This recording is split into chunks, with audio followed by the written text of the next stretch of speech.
Okay, can you all hear me? Yeah, I can. Okay, good. I'm on. Thank you. We'll wait a few more minutes, see who else shows up. Wait for Eli to get in.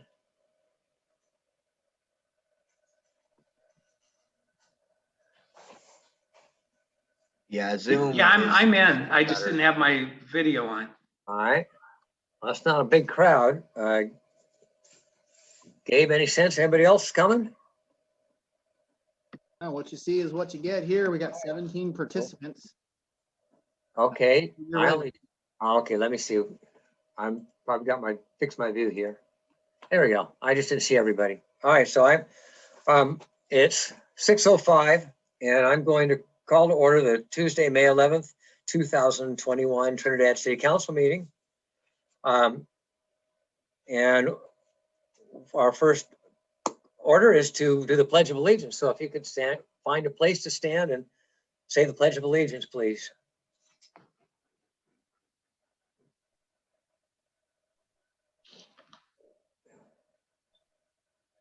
At your own pace.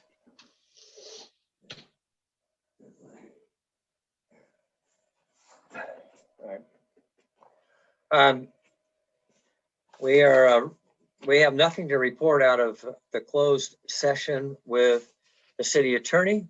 We also discussed the city manager's evaluation, and we will be reviewing in June, possibly looking at a contract at that time.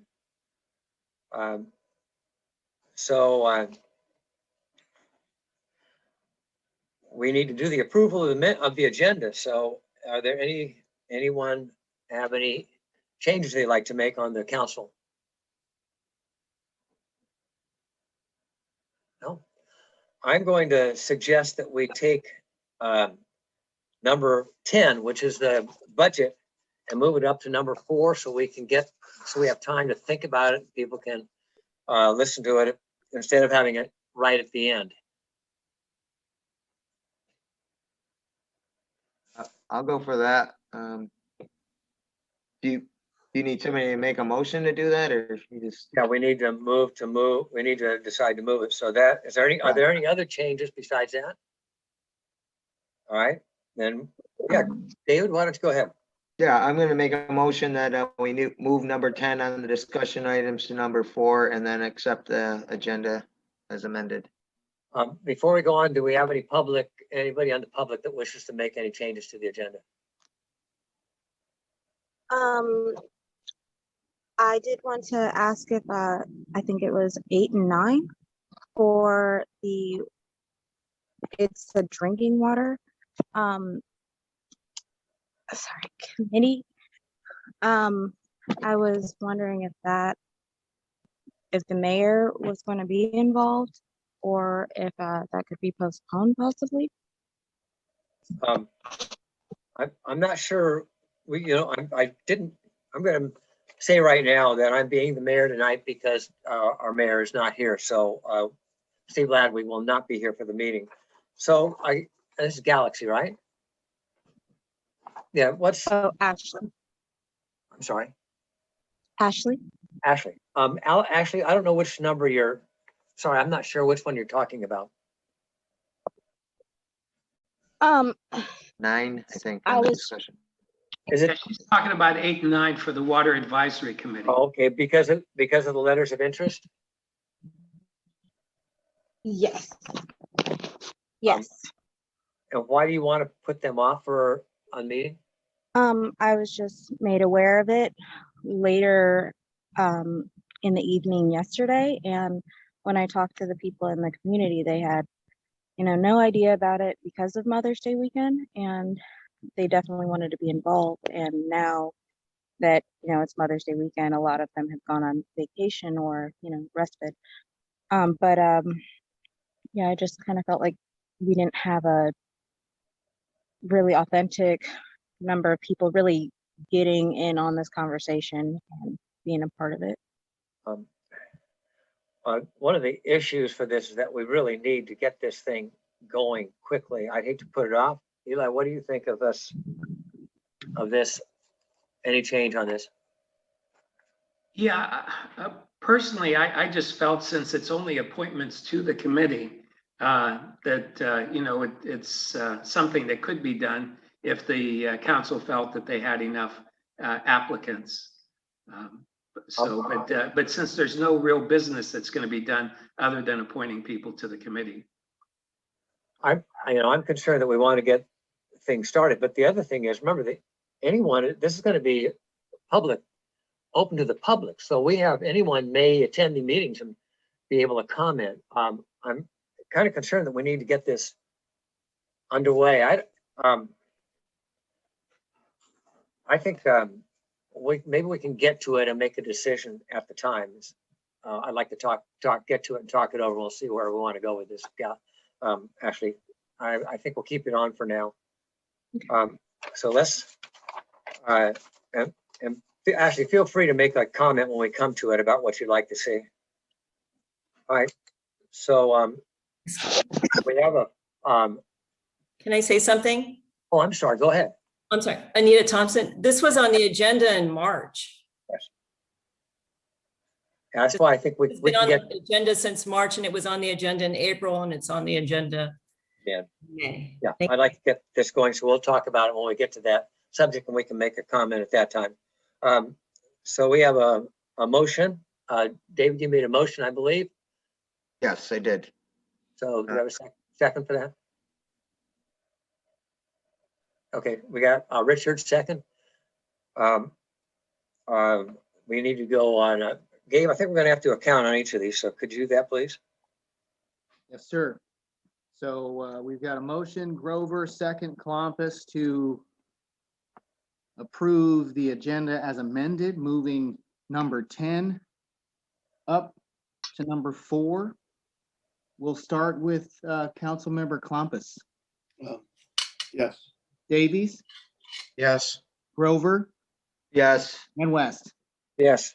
Motion carries. All right, we're gonna look at the minutes from 4/13/2021. Any of the councilmen have a comment or change in the minutes? I do. Tom?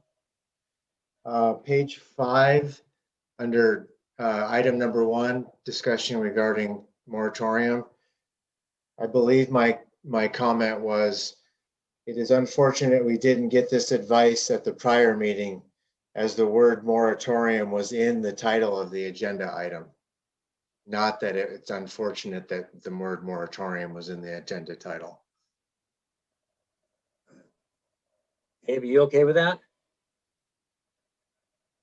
Yeah, you say it's on page 5, Tom? Page 5, under action item 1. Oh. excuse me. Back to page 5.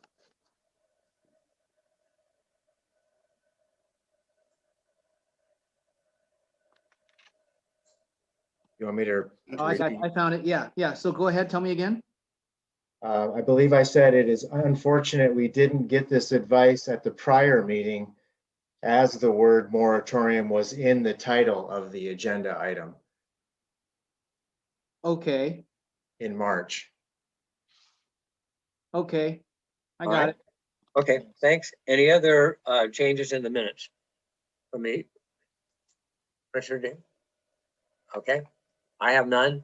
Anybody in the public that saw something they think needs to be changed? All right, I just don't see anybody, so could we have a motion I'll make a motion that we accept the minutes with as change? amended. Second. All right, first and a second, Gabe. Sorry, who was the second? Tom. Okay. Okay, so we got a motion and a second to approve the minutes as amended. We'll start with Councilmember Columbus, Yes. Davies, Yes. Grover, Yes, and West. Yes. Motion carries 4-0. All right, we're into the council member reports, and Tom, I have you first on my list. You got any reports today? Yeah, so the Trinidad Trails Committee met April 20th, and we discussed trail signage, general trail signage, the wayside sign on Trinidad Head, and removing the COVID-related barriers and signs at at certain trailheads, or at the selected trailheads that they're already at. So the first item that we talked about was coming up with a generalized trailhead signage. The conversation wasn't directed around interpretive signage. And some of the recommendations were to stay with the existing 4x4 posts. And we would like an inventory taken of the posts that would need to be replaced, because some of them have fallen down, have been knocked over, and replace the needed posts with ones that we understand are possibly in surplus, and wherever the city would be storing these things, in their courtyard or wherever it is. And then a checklist, some sort of a checklist devised for communication as to, when things are inventoried, this has been done, which posts are going to be replaced, etc. When trails have been looked at for maintenance. And then our second item that we discussed, our recommendation was the COVID signs. We put those up last April or so. They're on street barricades. Some are being used to completely block trailhead entrances. Given the CDC's recommendations more recently for outdoor activity, and the California Department of Public Health, I believe, concurred with them earlier this week, we felt that it would be appropriate to remove the signage. So that's going to be on this agenda tonight. We can have more discussion on that. And then another item that we discussed was there's a sign, an interpretive sign at the top of Trinidad Head, the first bend in the paved road. It's been vandalized and weather worn. The land trust has been working on rewording the signage. We approved of the wording of the signage. They're going to do a little more design, and the land trust will be bringing their proposal for the sign forward. And it was discussed at fairly good length that that since there's a large amount of money that's going to be put into this, fairly large amount of money, we don't want to waste money saying, well, we don't like the wording. And we would hope that the council would accept the recommendation of the membership of the Trails Committee, as that the wording is appropriate for the sign. So when it comes forward, it can be approved, and that the city will donate or defray some of the costs for that sign, along with BLM and the land trust. They're getting a grant through the Humboldt Area Foundation. And I think that is the extent of my report. Thank you. Richard? There you go. Can you hear me? Yes. Wonderful. I'll try to make this brief. The Indian Gaming Benefits Committee has remained inactive because of a lack of state funds. The California Coastal National Monument Gateway Committee met last month, and there was a meeting May 18th to review their strategic plan, which is updated about every 3 years. The Humboldt County Visitors Bureau has a website that the county has paid for to update, called visitredwoods.com, and organizations within Trinidad have made themselves available to this website to update information about Trinidad. The last point I want to talk about is the Liffenholtz Creek flow measurements and what's going on in California. I understand that the ad hoc water committee is going to go away. Hopefully tonight will be it. And that we will have two different water committees. One is a water shortage response team, and the other will be a standing water advisory committee. But I would like to share my screen for just a few minutes. I'm going to see if I can make that happen. Okay. Can everyone see the drought numbers in Humboldt County? Can you see that, Jack? Not yet, Richard. Okay. Let's see.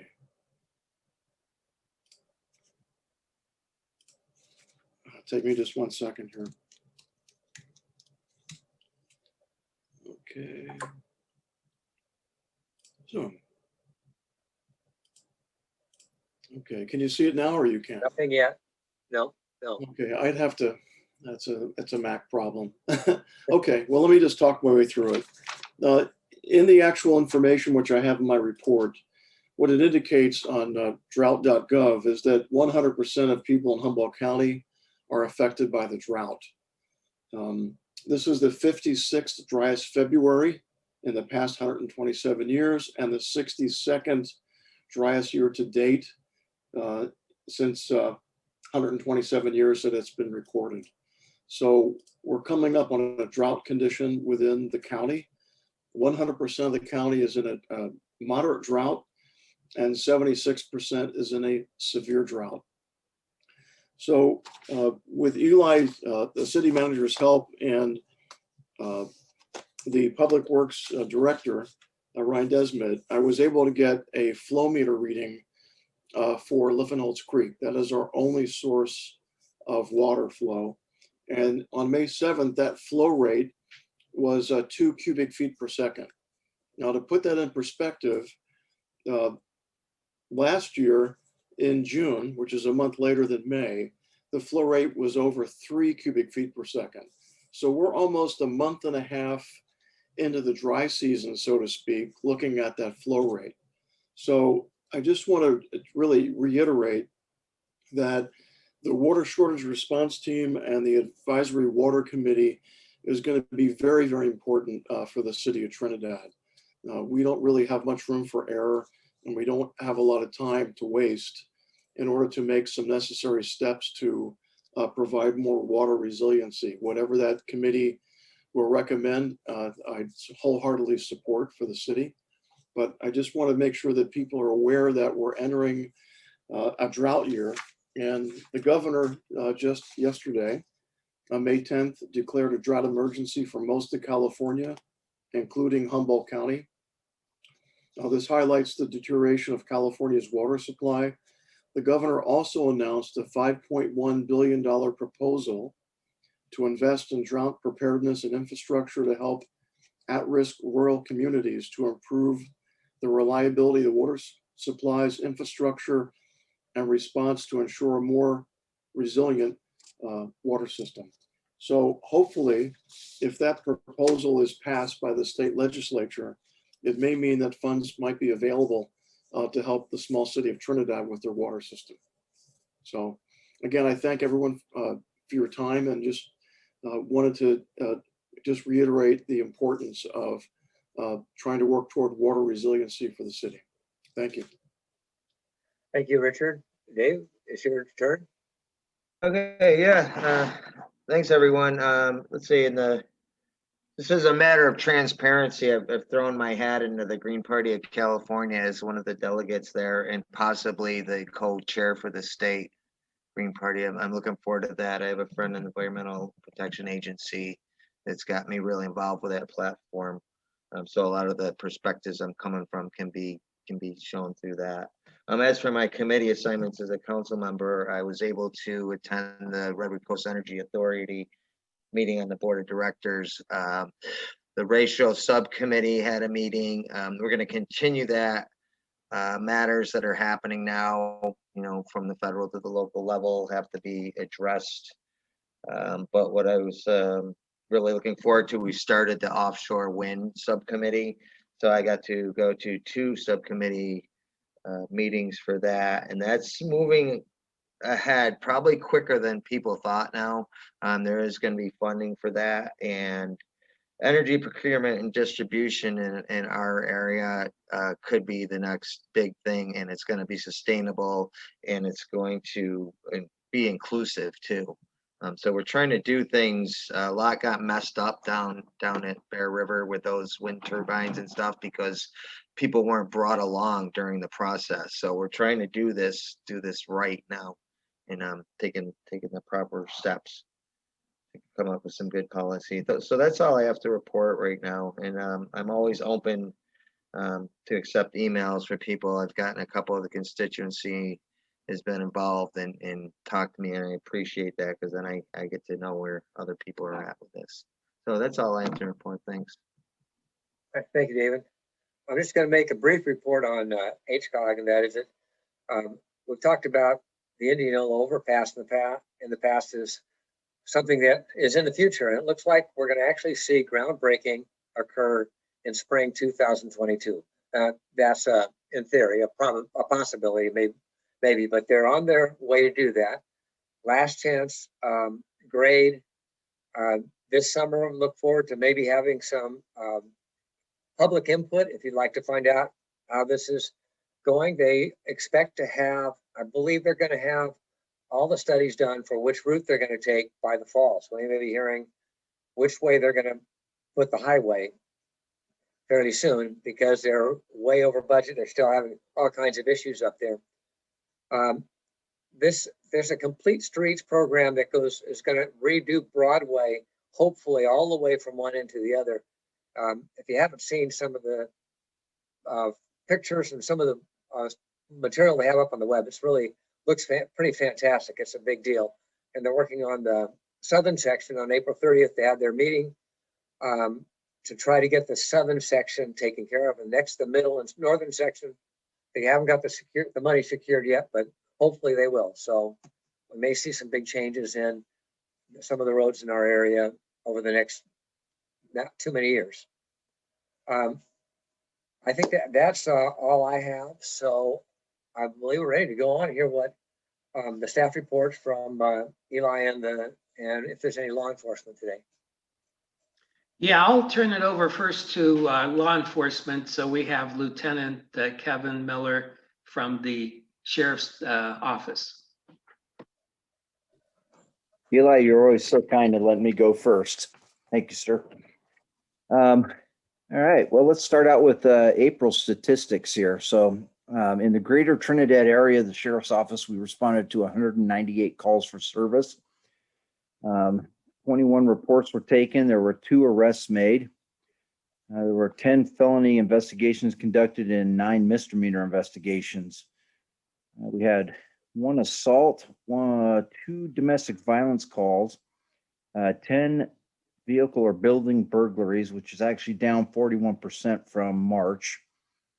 The numbers here: 4 thefts, 8 general disturbances, 2 trespasser or prowler calls, and we responded to 10 alarms, 11 patrol checks, 5 pedestrian checks, 5 suspicious vehicle calls, 9 unwanted subjects, and conducted 6 traffic stops and responded to 123 miscellaneous calls for service. So again, as I say every time, that's everything else is not covered in all these other specific crime sections.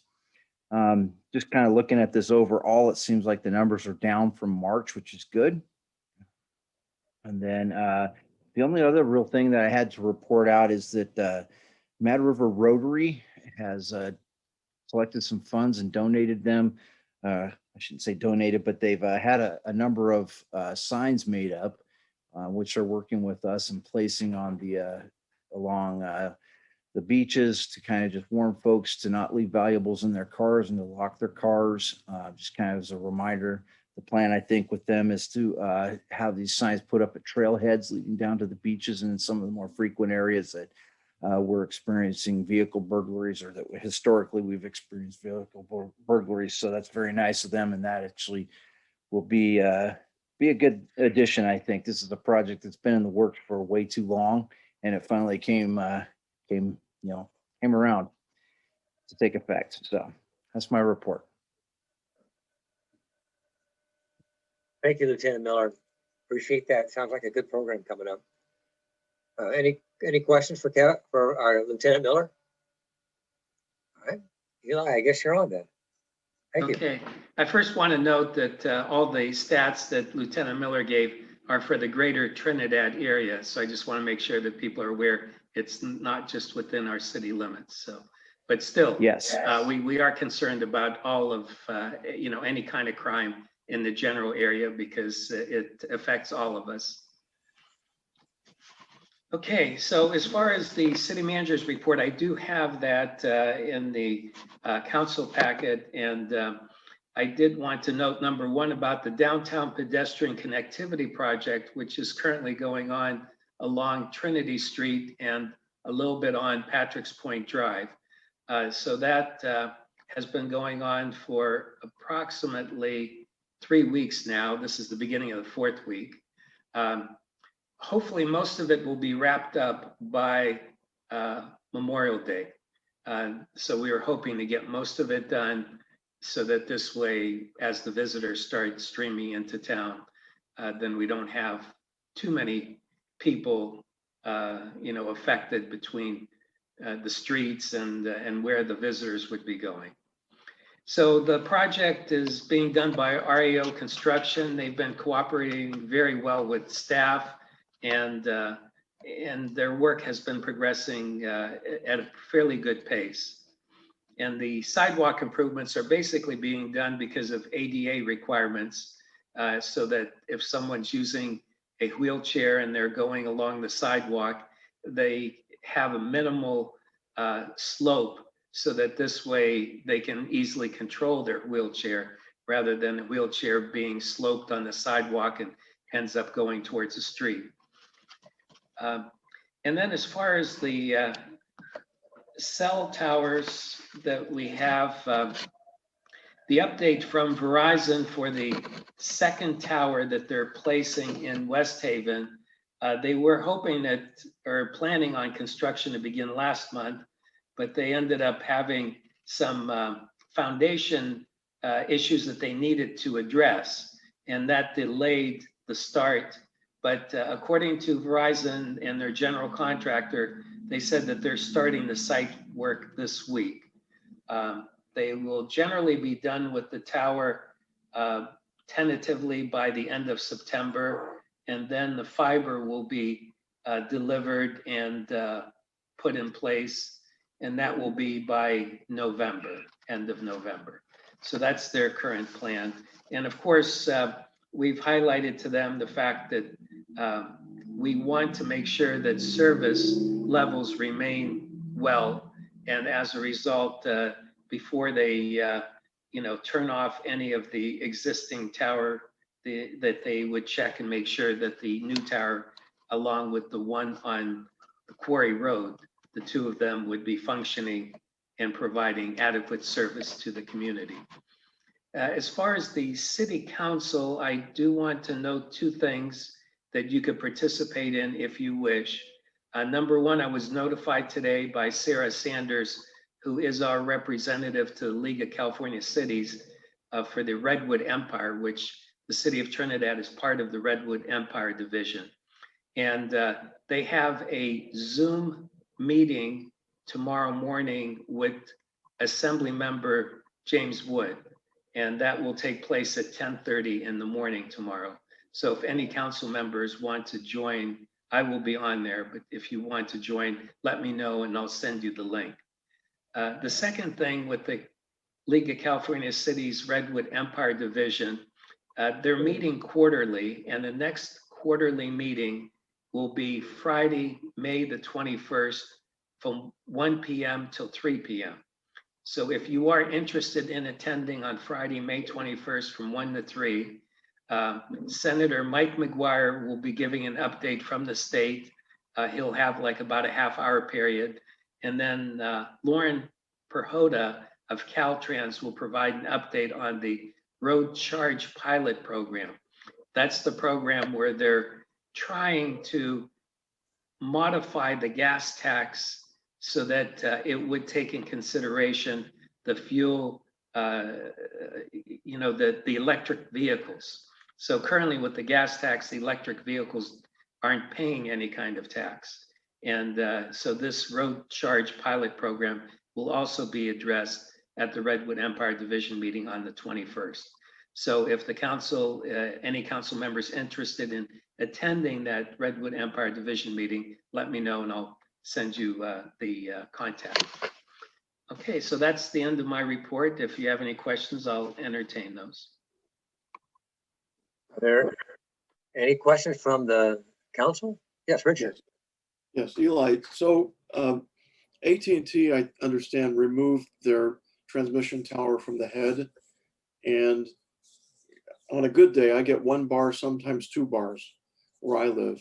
If there's an issue with getting adequate cell connectivity, what do residents do? Do they reach out directly to AT&T?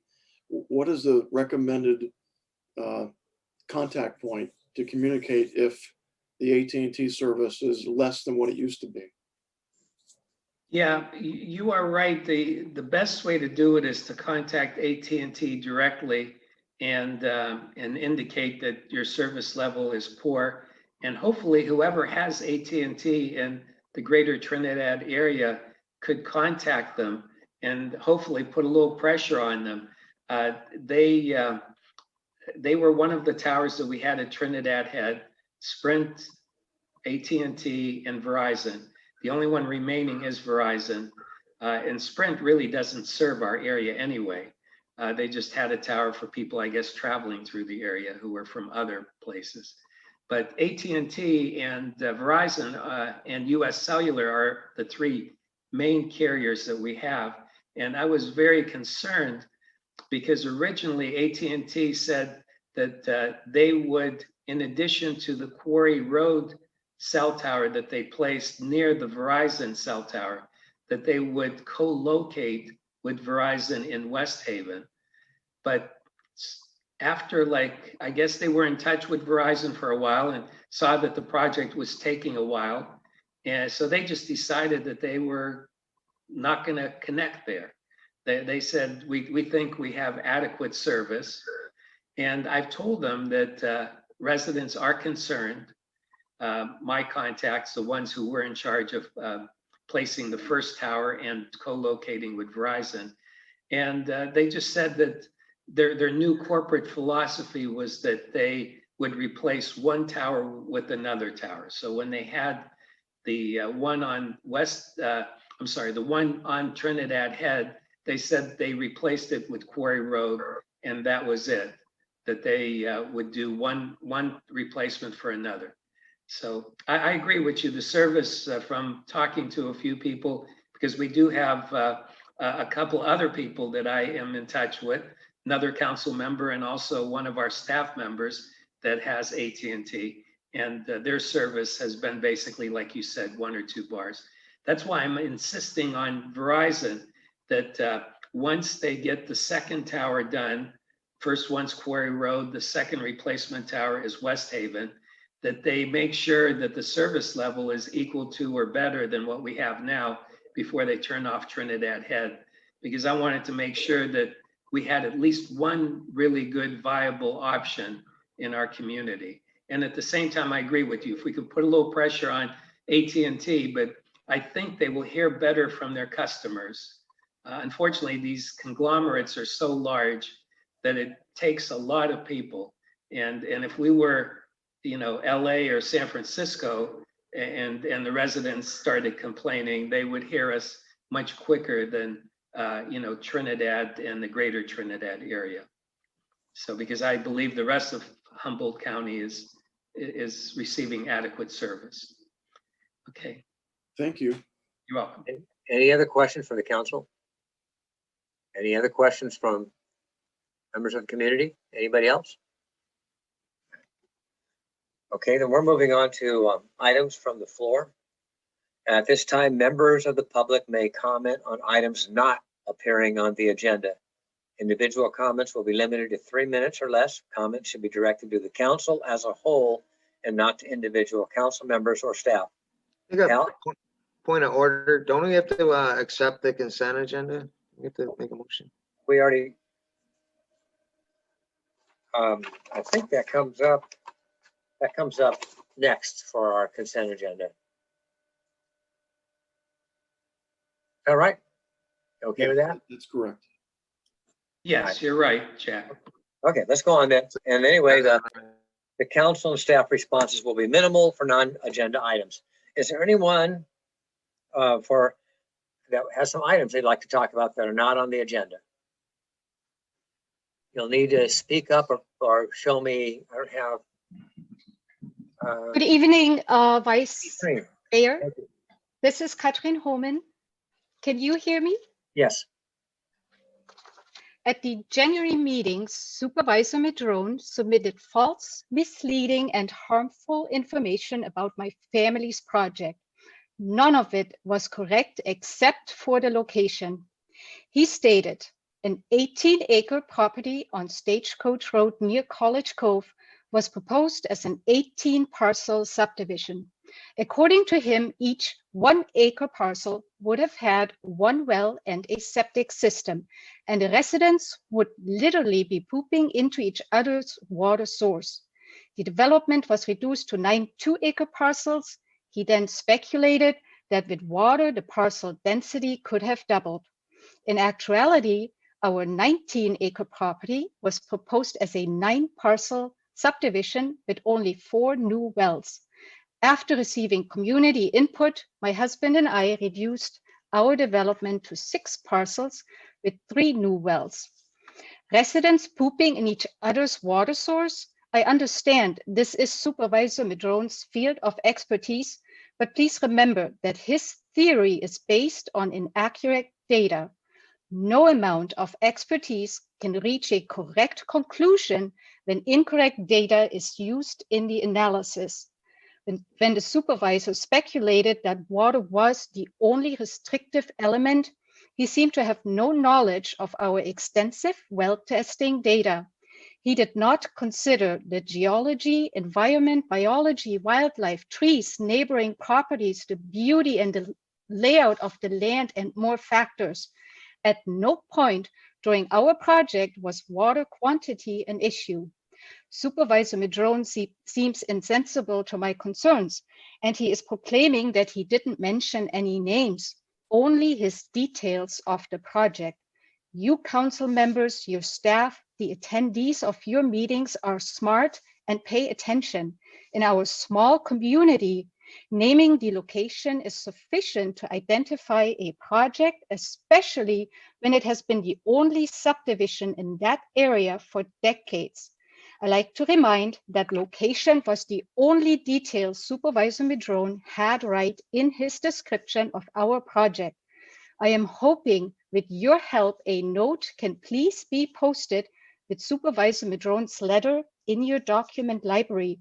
It is extremely stressful to have false, misleading, hurtful statements submitted by Supervisor Madrone on official county letterhead in the city's public library. Also, I find it upsetting and discouraging that false, misleading information about my project was used in an effort to influence your governing decision-making process. Thank you very much. thank you, Katrin. And is there anyone else who has a comment or an item from the floor? Yes, hi, this is Aaron Hakenen. Can you hear me okay? Yes, go ahead, Aaron. Sorry, I apologize. I'm at work, so I'm not sure how long I'll be able to be with you. Just a request with the upcoming tourist season, and I'm not sure if this has been done in the past, but as a relatively new member of the community, speed on our city streets is, I'm sure, been a long-standing issue. I'd be curious if the city has access to, through our contract with the county, any kind of speed control signs, the radar signs that we put up temporarily. I know I can speak on View Avenue that it's a major bypass coming down from Murphy's, and the speed on that street is frequently much faster than the posted 15, and it goes on other streets. And I won't belabor the point, but I just like us to try and get ahead of this and do something with that. Thank you. All right. Thank you, Aaron. I appreciate that. We'll look at it. Anybody else have a comment at this time? Yes, I do. This is Jackie Hostler, Carmison. Hi, Jackie. You're on. Hi. How are you, Jack? I'm good. I'm glad you're speaking up for us. Go ahead. Hi. I just wanted to speak to the staff or the council report from Councilman Davies regarding the Trails Committee. And I've just recently been made aware on behalf of the Tribal Council that there is language recommended for the sign at the trailhead. And the chairman and the council do have some significant concerns about the language. So we will be submitting a letter with recommended edits and requesting that there be direct government to government consultation regarding that signage. So I did hear Councilman Davies indicate that it was the committee's hope that it would move forward. I'm not sure if you would move it forward from the committee to the council and then take the government to government request. But I'm open for whichever way you want to do that. Okay, thank you. That'll be considered. And all right, we'll move on to anyone else have something you'd like to add? Steve Madrone, did you want to speak? Yes, thank you, Mr. Vice Mayor. First of all, let me start out. Can you hear me okay? Yes, we can. Yeah, I want to congratulate you all on finally moving to the Zoom platform. I hope you're enjoying it. I think it's an excellent platform. I know the signal is certainly working better for me. I hope it's working better for all you and others, but welcome to Zoom. And I also want to congratulate everybody for keeping their audio on mute because that really helps a lot during the conversation. So kudos to everybody here. Secondly, let me make a formal apology to Katrin Holman and her family for the misinformation that I put out. So let me clarify. I did state that there were 18 parcels. That was wrong. There were only 9. What I was remembering was that there was 9 parcels with 2 houses per parcel. So there could have been the potential for 18 houses. And that's where I came up with the number for 18. The project was reduced from 9 parcels to 6 parcels.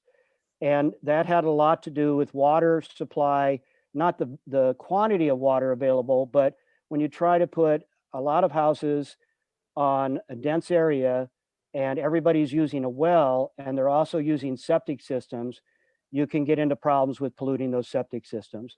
I appreciate that Katrin recognized my expertise as a hydrologist, 45 years as a watershed restorationist.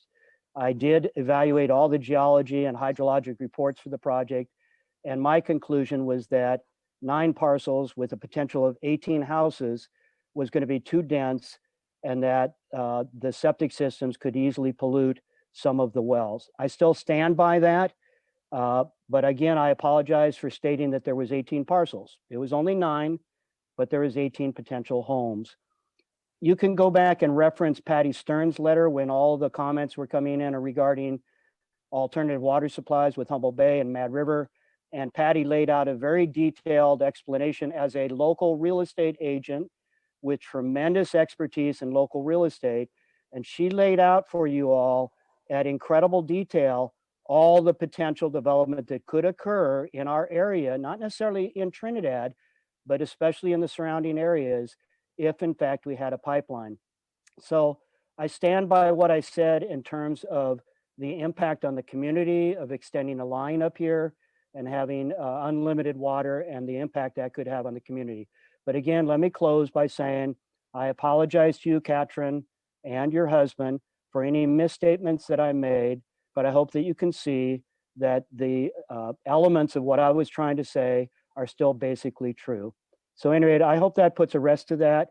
I know you're probably all tired of hearing it, but I thought, let me just make a public apology. We all make mistakes. I made one there.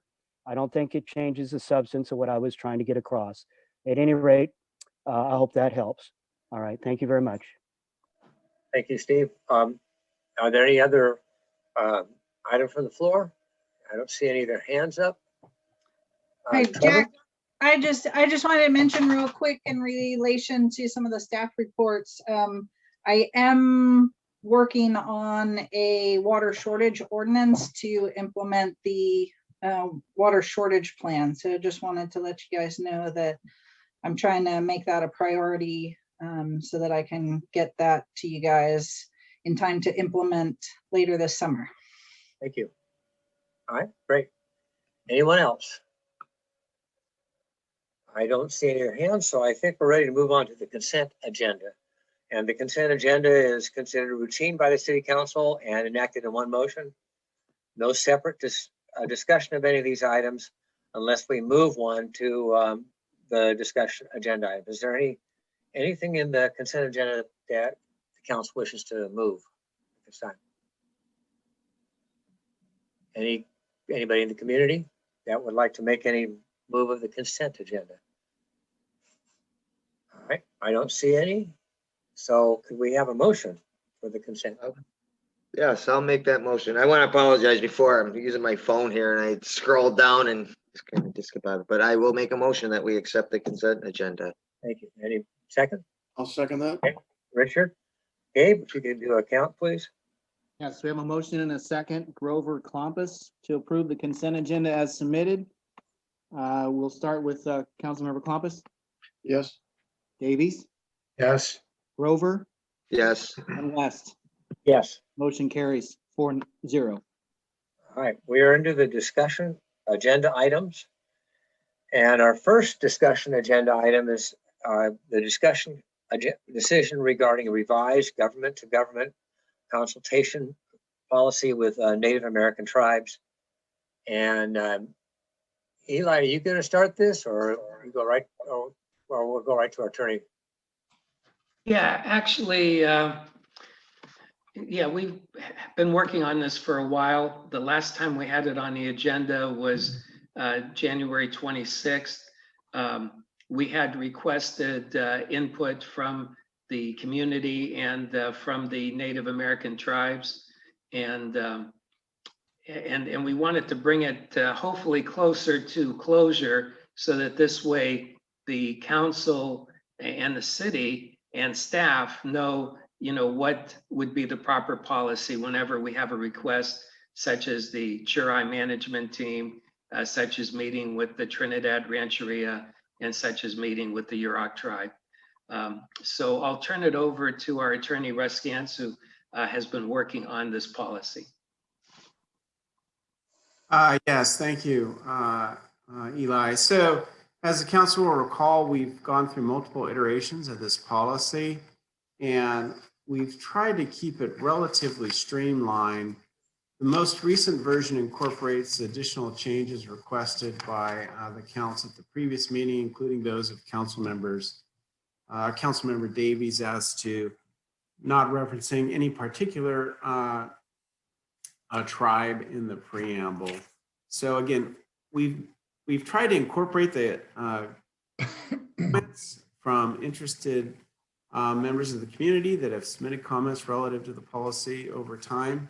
And I would note, in essence, this is just a general guidance policy to kind of facilitate encouraging government-to-government consultation requests, while at the same time notifying a requesting tribe of the council's obligation to, in essence, meet in public and conduct public agendized meetings relative to the majority of issues. The policy does also create a mechanism where staff would be appointed for confidential site-specific related issues that an affected tribe may have concern about revelation. So again, it's kind of a general policy.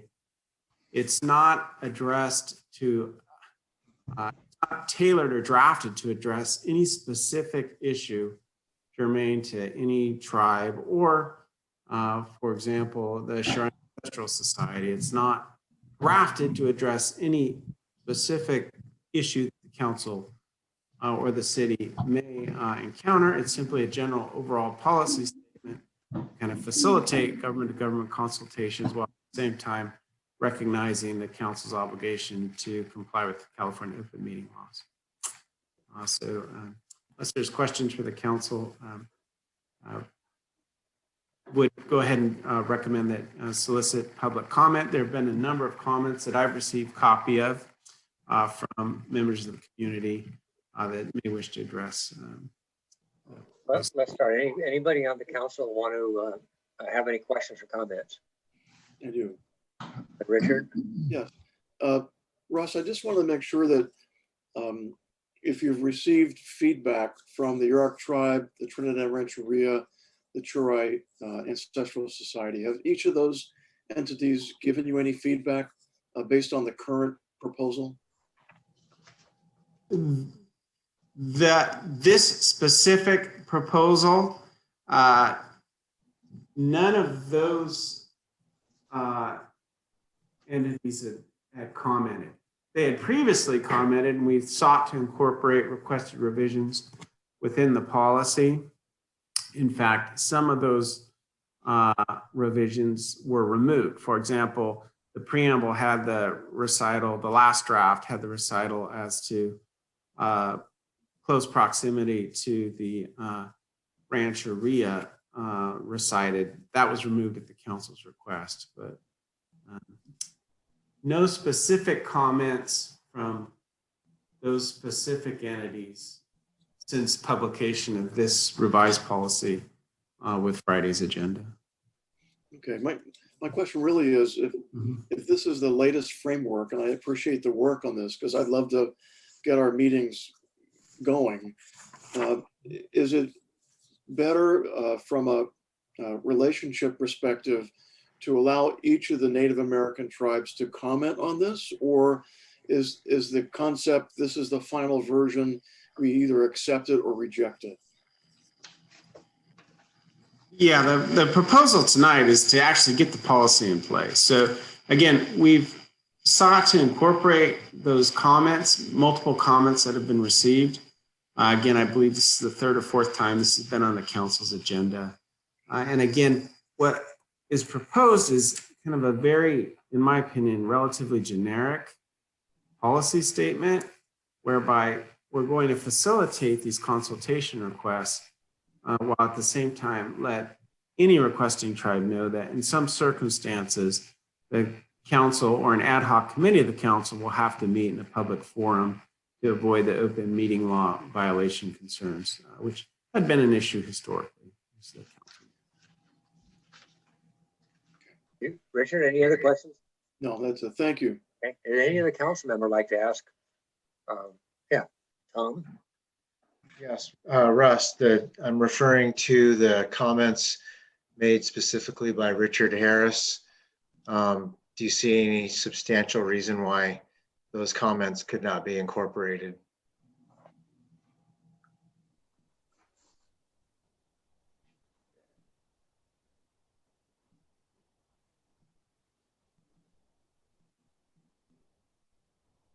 Russ, you're on mute. Sorry about that. Now, as to Mr. Harris's comments, no, his are kind of a general policy statement. Again, I believe the principal concerns raised by him are adequately addressed in the policy, and that this is a very protective policy in terms of government facilitation and open meeting facilitation. So this policy is drafted such that the city council will recognize its obligations to meet in a public forum for the majority of those issues, except really site-specific sensitive issues, which would be directed at a staff level. So I believe the general tenor of those concerns have been addressed. Okay, thank you. David, did you have a comment or question? No, I'd like to hear any public comments from some of our more learned constituents. I agree with that. So we have time for public comment. Please help me out. Bryce, are you? Good evening, friends and neighbors, and thank you once again for performing this super important civic duty that you agreed to take on. I'm always grateful every time we have a meeting like this. And I want to commend the city attorney for all the really good work he's done on this policy. I've been following this from the very beginning and have put in literally scores of hours on this myself. And it's a tough, very tough terrain to negotiate, balancing the interest here and all the different statutes that you have to read and everything. So my hat's off to him for that really good job. I did talk with Richard Harris a little about his proposed revisions, and I think I agree with that those few little changes could just eliminate a little bit of ambiguity that might still remain and make it a little bit more effective document in the future. But all in all, I think it was a really good job. If anyone does want to move to incorporate those changes, I think you could do that by just referencing his Exhibit 1 to his letter of May 10th, 2021, and then those could be incorporated if that's the pleasure of the council. Okay. Thank you. Is there anybody else? Well, let's get some more public comment, come back to that. So Jackie, go ahead. Yes, thank you. Jack, Trinidad Rancheria would respectfully request that this go out to the tribes one more time. While we did comment on previous drafts, we have not seen this draft until it was posted in the packet. And while at first glance, I think everyone has done a really great job, formally it does need to go to the tribal council. And I would request that it be delayed until the next meeting for comments. I do believe that there has been great effort, and I really appreciate that. But I think the city needs to understand that they should go out and request comments on each iteration, on each draft. So with that, thank you very much for your consideration. Thank you, Jackie. Is there anyone else who would like to comment on this? Richard, go ahead. Thank you, Council. I had 3 very brief comments. And I show the comments on the Exhibit 1 there at page 2, page 3, and page 4. At page 2, there's an ambiguity as to whether the notice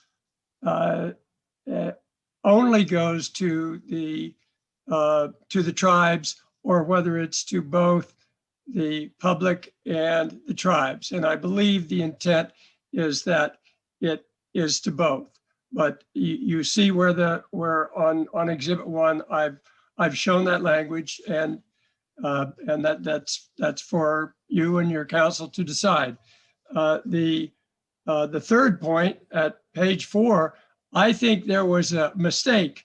There was because I think the way it is drafted, the notice would only go to the Indian tribes that are identified by the state agency rather than to all tribes.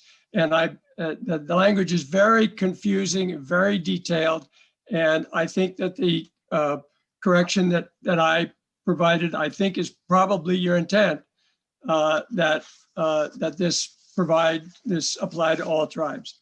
The third comment is at page 3. The phrase ad hoc committee does not appear in the Brown Act.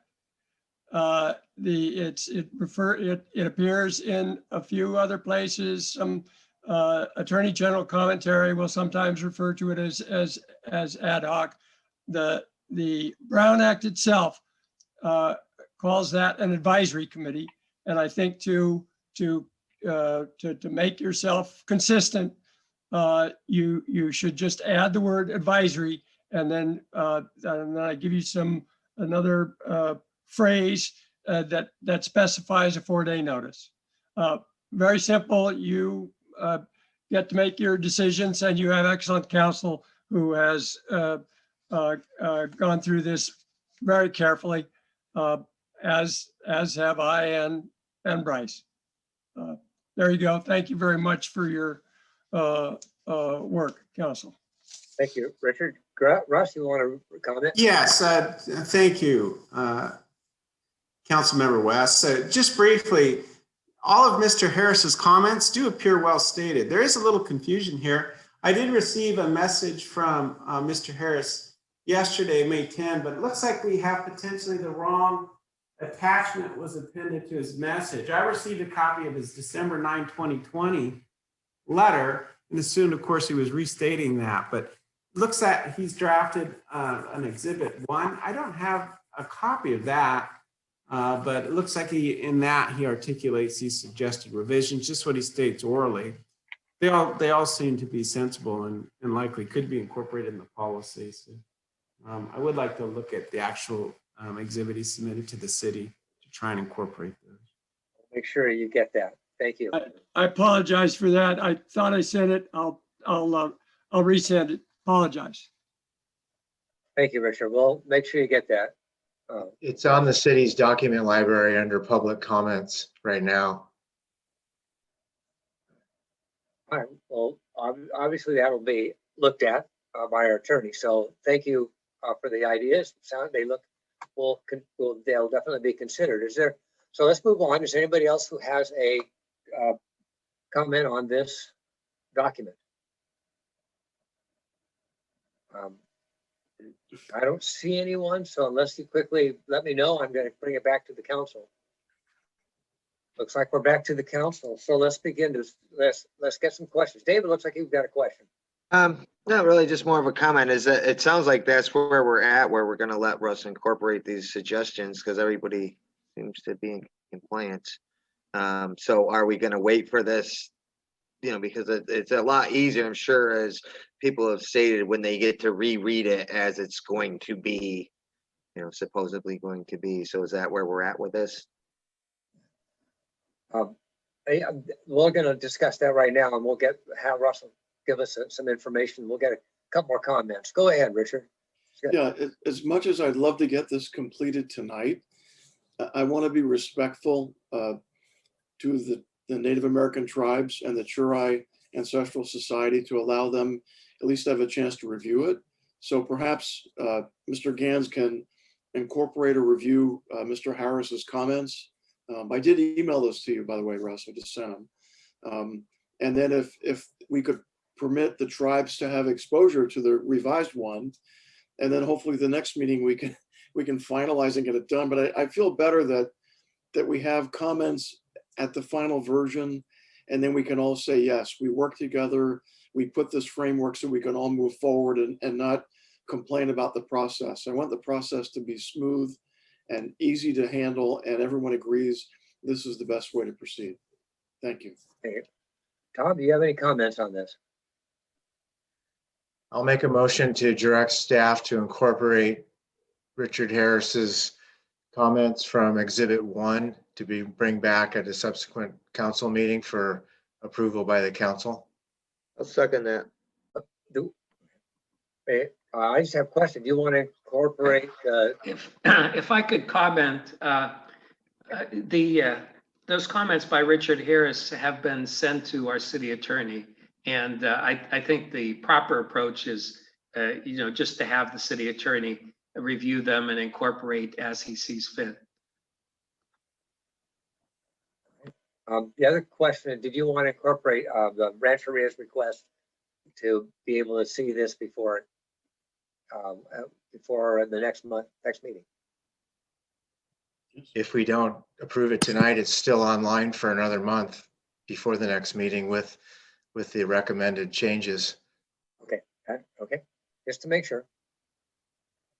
And all right, we have Richard? Yes, and if it is updated, whether that be this week or next week, I want to make sure that we have a mechanism to send those out to the Yurok tribe, the Trinidad Rancheria, and the Churai Ancestral Society to give them the chance to review it so that when we have the next meeting, hopefully we can finish this up and get it passed. Russ, you okay with that? Yes. Okay, and we'll be sure to get those to everybody. So we now have a motion and a second. So unless there's another comment, we're going to go ahead and take a vote. So doesn't look like it. So go ahead, Gabe. What's the motion? Can someone? Tom, go ahead. Can you do it again, please? You're on mute. Gabe, did you have that down, or do you need it restated? Yeah, let me take a shot here, Tom, and then you can let me know if it needs to be changed, but I have a motion, but I don't have the second. Can you tell me who? I seconded it. Rover? Okay, so motion and a second to direct staff to incorporate Mr. Harris's comments and revisions into a revised draft and return it to the next meeting for discussion and possibly approval. Does that sound right? Yeah, exhibit 1 from his letter dated, what's the date? I think he sent it today. 5/11. And I would suggest just adding the word consider. So direct staff consider incorporating, so that this way our city attorney, because he is putting together the totality of the document, and then as he sees fit, I think it'll be very similar, if not identical, but I think it's better to, rather than the council telling staff to go ahead and do it according to what's being proposed by Richard Harris, that we say that staff, meaning the city attorney, would consider what has been submitted by Richard Harris. To avoid redundancies and things like that, correct? Tom, before you go, Jackie has one more comment, so we'll let her go and then give you back the floor. Jackie, go ahead. Thank you, Jack. I just want to reiterate the protocol for going back out to the tribes. And I think that's important in the motion to capture the spirit and the intent of true government to government consultation.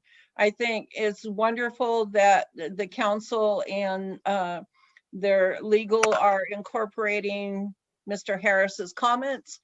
But I think it's important out of respect to the tribes that that also be captured in the motion. Thank you. Tom, do you want to answer that one? What do you think? You would like to change a little bit? Incorporate that when a city attorney makes appropriate revisions, could send out to relevant tribal associations, tribal governments for comment, and receive comment prior to the next meeting, which would be the second Tuesday in June. Okay. And that would be, go back to David. Do you want to second that one? Yeah, I was gonna say, go ahead and second that. Yeah, there was a little, I was trying to think if there was a better way of saying it, but that's pretty good. Okay. All right. And Russ, you're clear with this? You're feeling good about what we got at that motion? Yes, I'm clear. Thank you. Okay, and let's take we got a motion and second. I think we're ready for our count. Gabe, go ahead. Mr. Mayor, we'll start with Councilmember Klompus, Yes. Davies, Yes. Rover, Yes. and West. Yes. Motion carries. All right. Right, we're going to move on to number 2, which is the presentation discussion regarding the climate action plan. So Eli, I'll let you introduce. Okay, we have present Connor McGugan from the county, who has been spearheading the climate action plan county-wide. So it affects the county and the 7 cities in the county. And from staff, Trevor Parker, our city planner, has been attending those meetings. And we have Connor present with us today. He has a PowerPoint presentation to basically present to council the climate action plan that's being proposed on a county-wide level. So I'll turn that over to Connor. Thank you, Eli. Hi, everyone. My name is Connor. I'm a planner, Connor McGuigan. I'm a planner at the County of Humboldt. Yeah, I have a brief presentation for everyone today. It should take about 10 minutes. Hopefully I'm able to share my screen here. Can everyone see the slides? Yes, that looks good. Great. What do I get? A slideshow. Okay, so this is, as I mentioned, just a pretty brief update on the climate action plan. And I'm going to tell you a little bit about what we've been up to over the last 2 years with this project, how it interacts with what the different cities are doing and what Trinidad's role could potentially be as the project moves forward.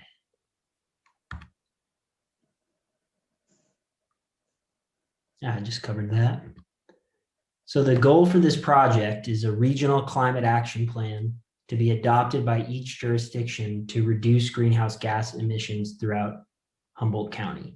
And the phrase climate action in this context really refers to reducing greenhouse gas emissions. This is a high-level timeline for the project. We launched the Regional Climate Action Plan, which is referred to as CAP a few times in this slideshow. We launched it in 2018, and we got together a group of staff from the 7 cities in the county. I believe the previous city manager and Trevor were involved in that and have been involved in the years since. We're still meeting pretty regularly.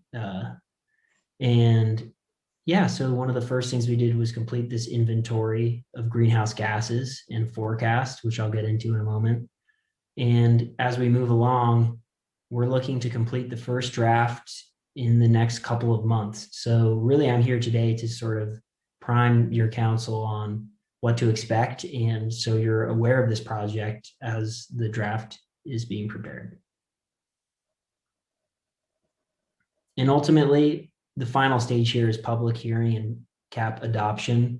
The goal is for each city, each jurisdiction to adopt its own portion of this regional climate action plan. So ultimately, if we get to that stage with everyone's participation, the city of Trinidad, or say the county of Humboldt, will have complete authority over what's in their specific portion of the gap.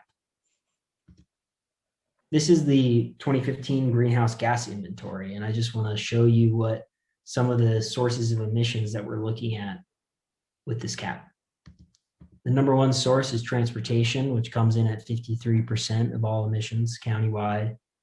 And then stationary combustion, which refers to the use of natural gas and propane, primarily energy consumed by residences and commercial buildings.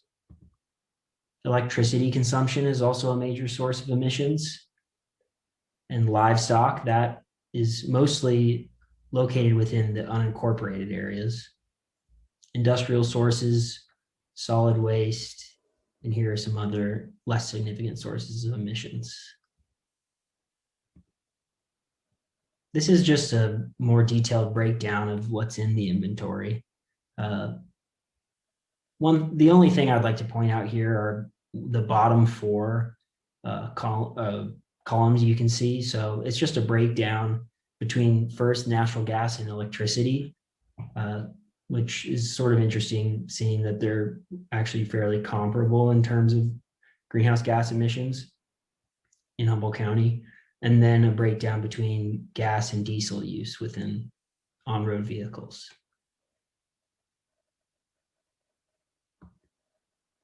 Here's a breakdown of emissions by jurisdiction. So these are all of the jurisdictions that are participating in the Climate Action Plan.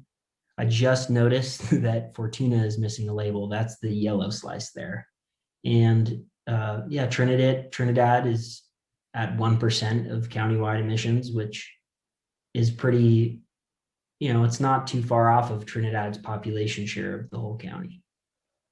So it's pretty strongly correlated with population here. And this is a breakdown of emissions 1990 versus 2015. I just wanted to show everyone the columns on the left here. These 2 columns show what happened between 1990 and 2015 in Humboldt County in terms of greenhouse gas emissions. These columns represent the totals with the industrial sources included. And you can see that the drop is pretty significant because many major industrial facilities closed in Humboldt County in between 1990 and 2015. So on to the targets. That's the next kind of, I'm moving through the 3 key elements of the Climate Action Plan. We covered inventories just now, and the second would be a greenhouse gas target. These are the states greenhouse gas targets. 1990 levels means 1990 levels of emissions here. And yeah, it's worth noting that the state has a pretty ambitious goal of reaching statewide carbon neutrality by 2045, basically meaning that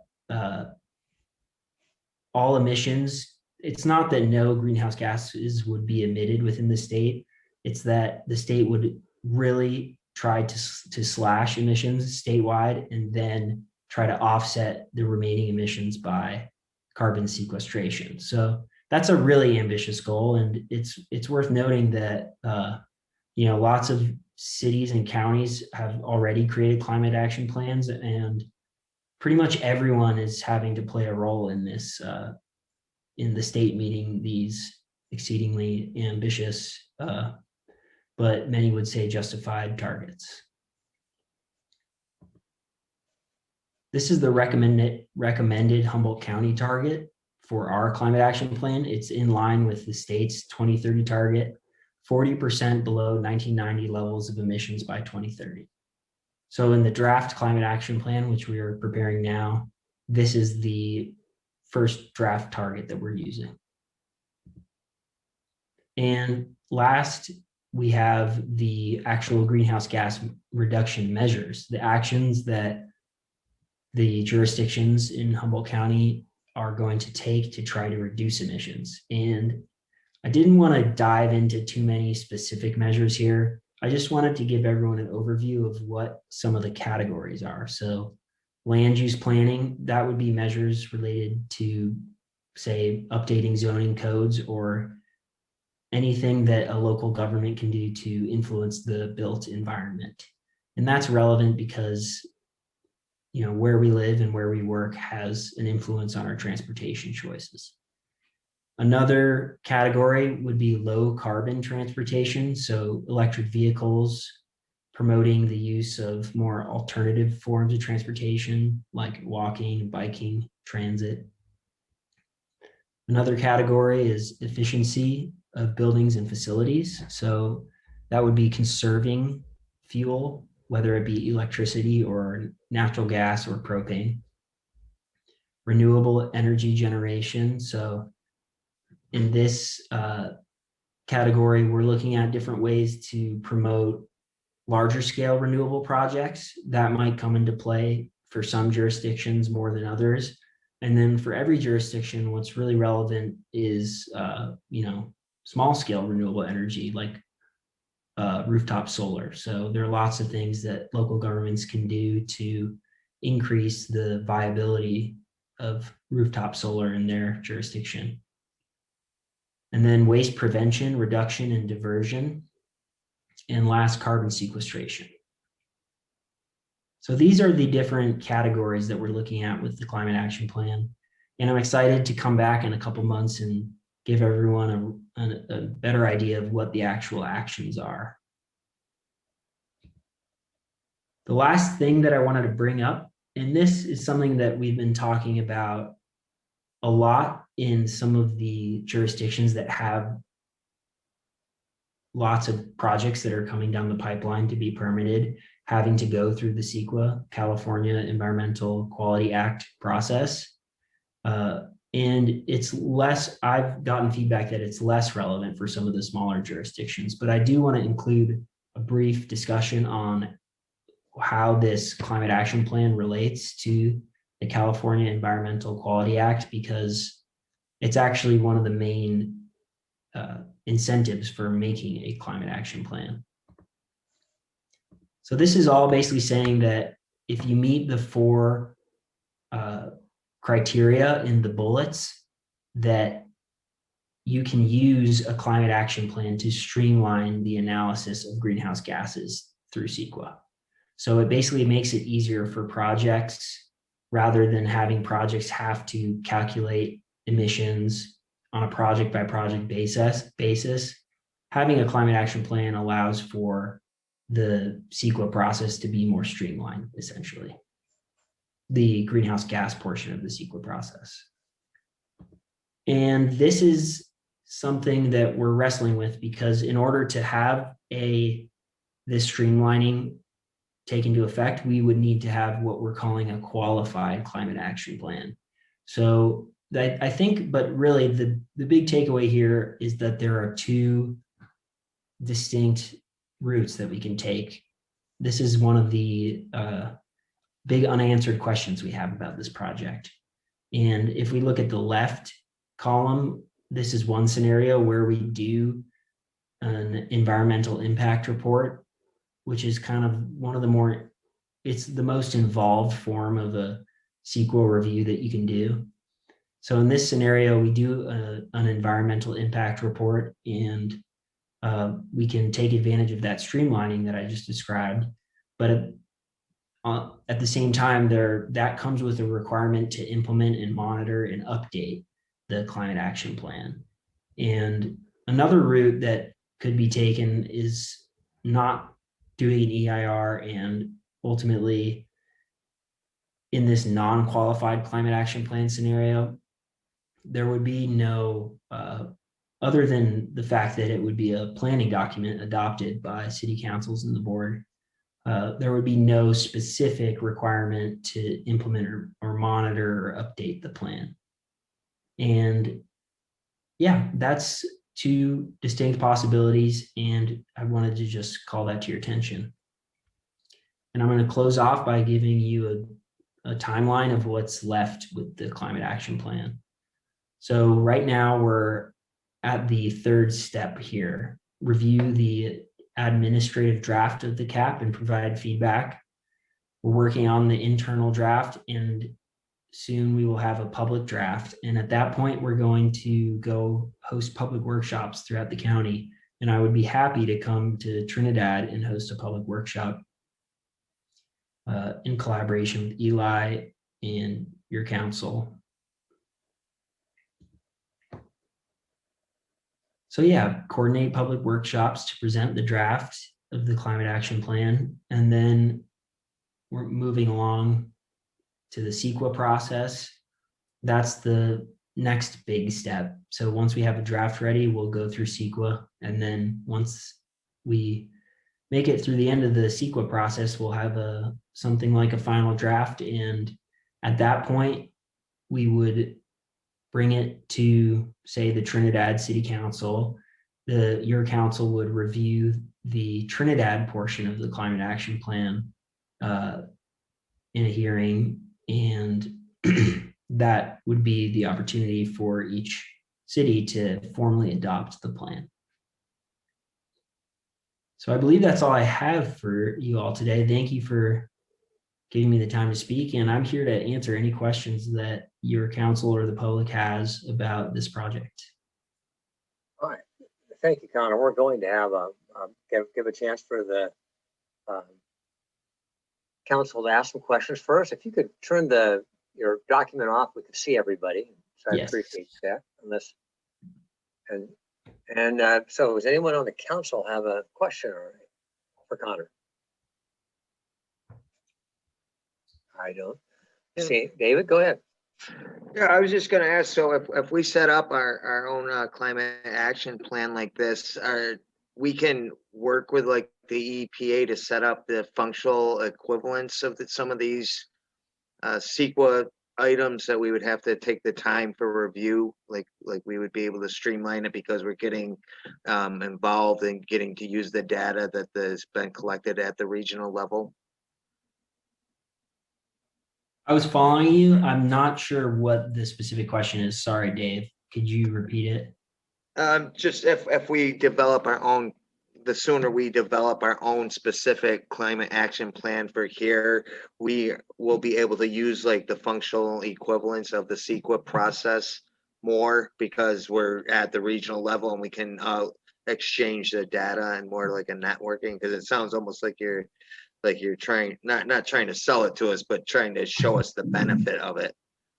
Yeah, and you mentioned another benefit. That's definitely true. So it would be totally an opportunity to collaborate regionally, and yeah. Any other councilman with a question? I'd like to just know, you're talking about a year possibly coming back to us again, is that right? Well, we removed the timeline from this, or the dates from that timeline that I showed, because the CEQA part of it, we're not totally sure how long that'll take, but I know for sure that we will have a draft ready in June, and then having public workshops right then. So we'll have more stuff to bring pretty soon. Okay, is there anyone in the community, anybody else would like to ask Connor a question or have a comment? I don't see any. So Connor, thank you very much. Appreciate you coming in and giving us this information. We'll look forward to hearing more from you soon. Yeah, thank you. Thanks, Okay, everyone. Thanks. Okay, we're on to the next item. That's going to be the discussion decision regarding the Interim Urgency Ordinance 2021-01, placing a moratorium on issuance of new short-term rental licenses in the city of Trinidad. So I think Eli, I'm gonna let you start us off, and then we'll get, I believe Russ is going to have some comments. Okay. So this is dealing with the STRs that we have in the city. And at the last couple meetings, we were talking about having a moratorium on issuing licenses for STRs to basically fill in the vacancies of any STRs that end up being sold or decide not to be STRs any longer. Russ has put together this ordinance, and in addition to that, we did talk about different options also. So the ordinance is written up as an urgency ordinance, and I'll let Russ explain that portion. But beyond that, we have several options. One option is to limit the moratorium to the two restricted residential zones, which are the UR and the SR zone. And then the unrestricted, unlimited zones of PD and commercial, since the STR ordinance basically was trying to shift some of the STRs away from the residential areas and into those two zones, that a possible option would be to not restrict through the moratorium the PD and commercial zone.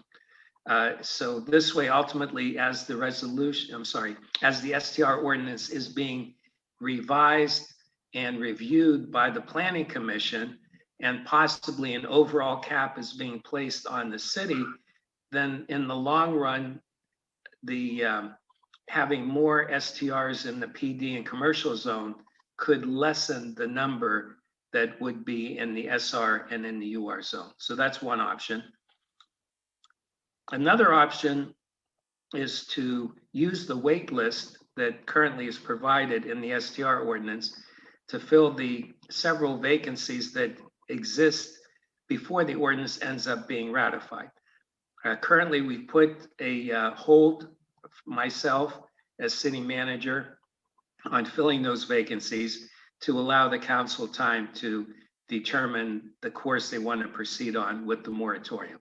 So one option is to say, okay, any vacancies that existed before we officially approve the moratorium could be filled, but then no more can be filled in the SR and the UR zone, or in all the zones, depending on what the council says. And the third option is basically to ask the Planning Commission to expedite the review and revision of the STR ordinance. So I'm going to turn it over now to Russ Gans, our attorney, and let him walk through the urgency ordinance that has been drafted.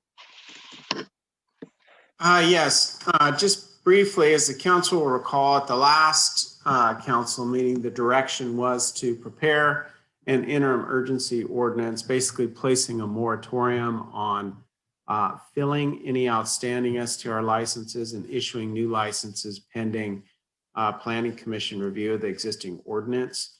So what's before you is a draft proposed interim urgency ordinance with a recital of findings to support imposition of the urgency ordinance. And would draw your attention to section 2, which would be the duration of the moratorium. In the land use context, where in essence we're amending an existing zoning ordinance and imposing a moratorium relative to zoning development, land use restrictive ordinance of this nature. It is a limited duration ordinance or moratorium. By state statute, it cannot exceed 45 days from the date of adoption. It can be extended prior to expiration of that 45-day period if the public hearing and notice protocol required by the cited government code sections in section 2 of the draft ordinance are followed. So in short, if you want to adopt this moratorium tonight, you will need to return it at your next council meeting and conduct a public hearing, hear from the public regarding moratorium continuance, and follow the notice protocol prior to that public hearing, at which time you can extend it.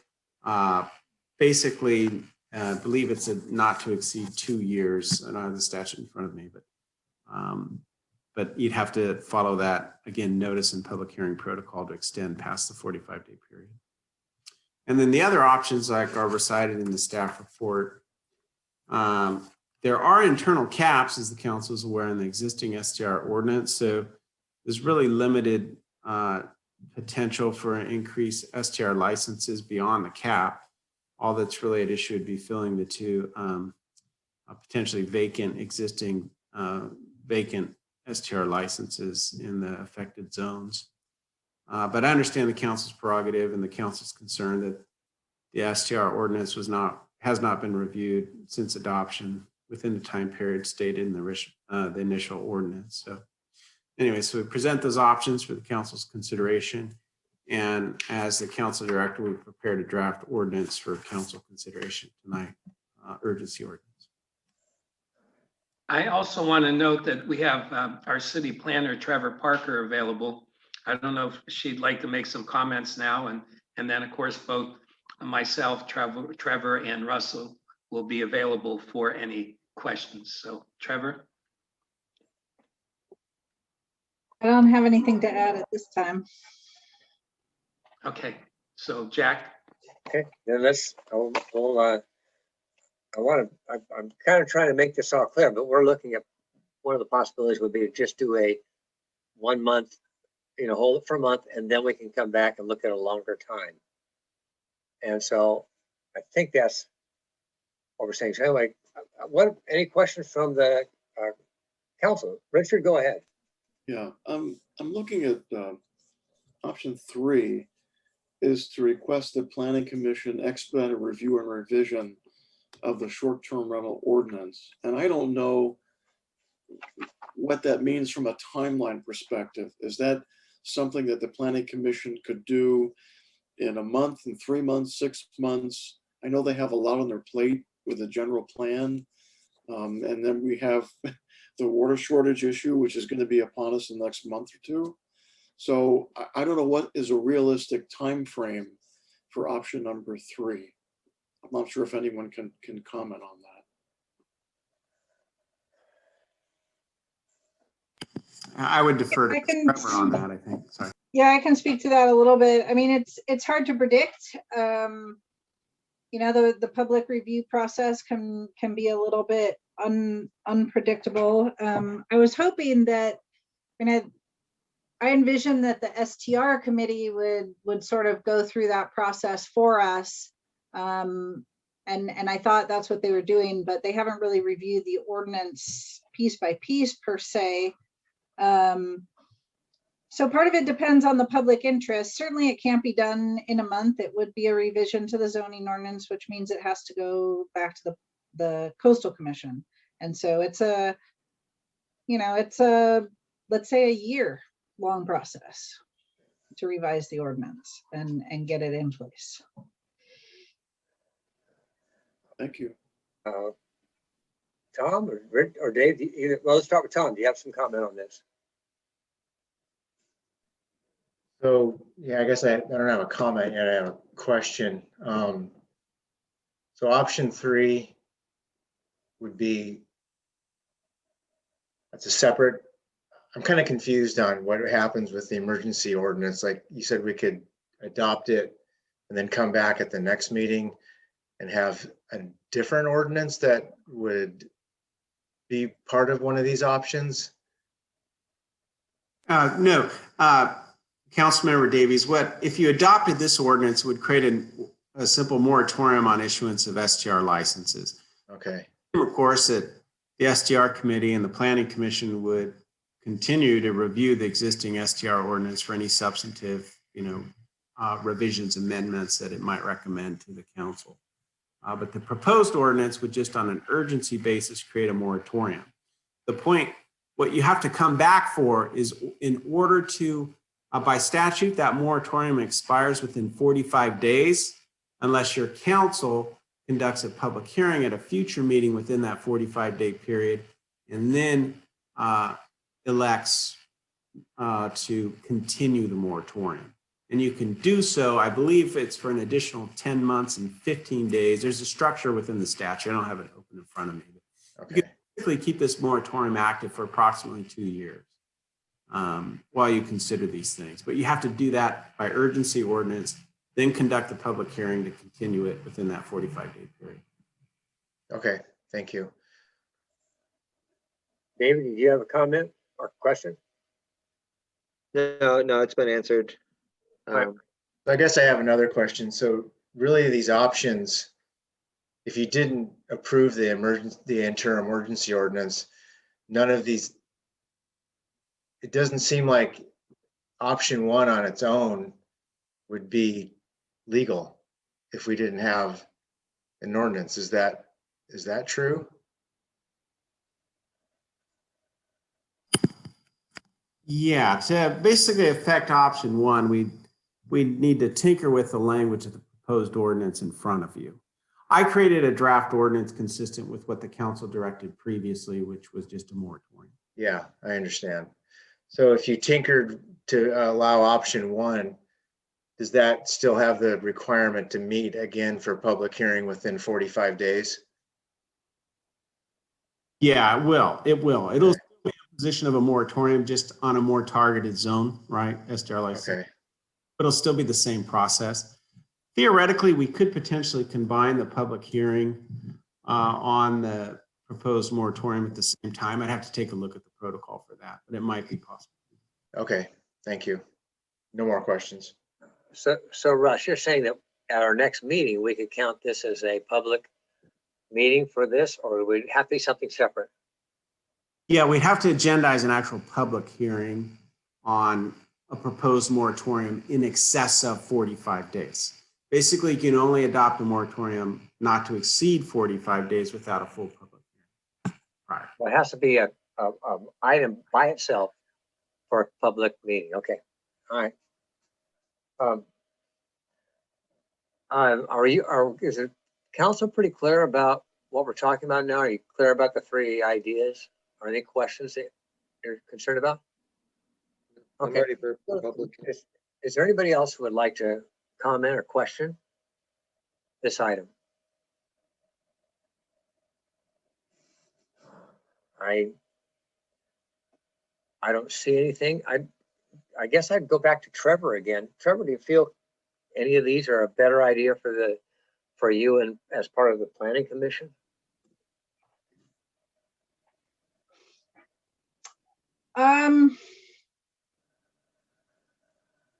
No, I mean, I think under all of the options, review of the STR ordinances is a priority. I think that the STR advisory committee does have some plans to go through the ordinance and provide some input to the planning commission. It is something that, like someone mentioned, we do have a lot on our plate, and so I do want to try and approach this kind of systematically so that we can continue to work on other business as well.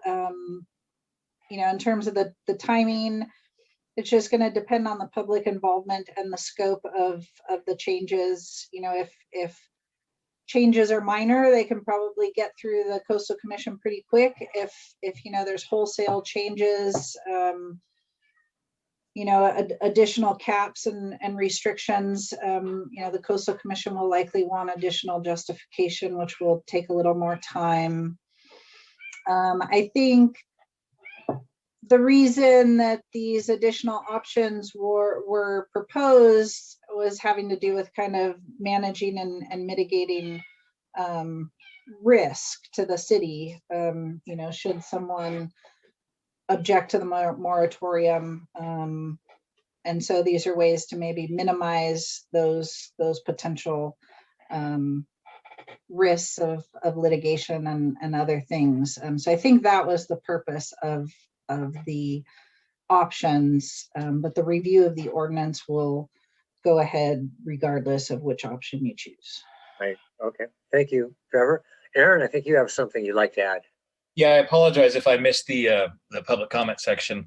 Two things. One, just from back to point 3 of the options, as speaking on from my perspective as one of the planning commissioners, it is on our agenda this year as something we want to do. And yes, it is something that I feel like we've kind of as a group, Trevor, if you agree, you know, feel that the STR committee is kind of an ideal audience to do this. And that's kind of what the purpose of that group. So as far as anything being rapid with that, I just don't see that as reasonable. Then just simply commenting as a resident of town, if I understood everything correctly, it sounds like, you know, not putting value judgments, but the worst case, there are potentially 2 additional in kind of the key sensitive areas of the residential that are 2 more licenses that could be up for vacancy. I just want to put out there is all of the effort and work that would be required to pass this moratorium and then come back every 45 days to do it. Is that the best use of the energy and efforts of everybody? Or could we put that energy towards something else to try and address the issues and work on these? That's my only comment. Thanks. Eli, could you just give us a little bit of information on what he's just discussed with us? Is that right? You're saying about what Aaron just mentioned? Right. Numbers. Yeah, well, generally speaking, I mean, and between what was mentioned also by Trevor, so I had approached the STR Advisory Committee and asked if they could take like a first stab at the ordinance. And then after that, then it would come to the Planning Commission. Generally speaking, the ordinance seems to be working well, but it needs that initial review to look at possibly some of the numbers. You know, if we should have an overall city cap, also the numbers in the residential zones and so on. And then as far as the, let's see, the other part of it, I'm looking at specifically the moratorium. I know Aaron said every 45 days. I believe from what Russ was saying is that the initial one would expire within the 45 days and we would need to hold a public hearing. And at that point with the public hearing, I'm thinking we could then extend it for another 10 months. Yeah. And then after that, after the 10 months or during the 10 months, then it could be extended for possibly up to another year. So altogether, Russ was saying possibly up to 2 years through those steps.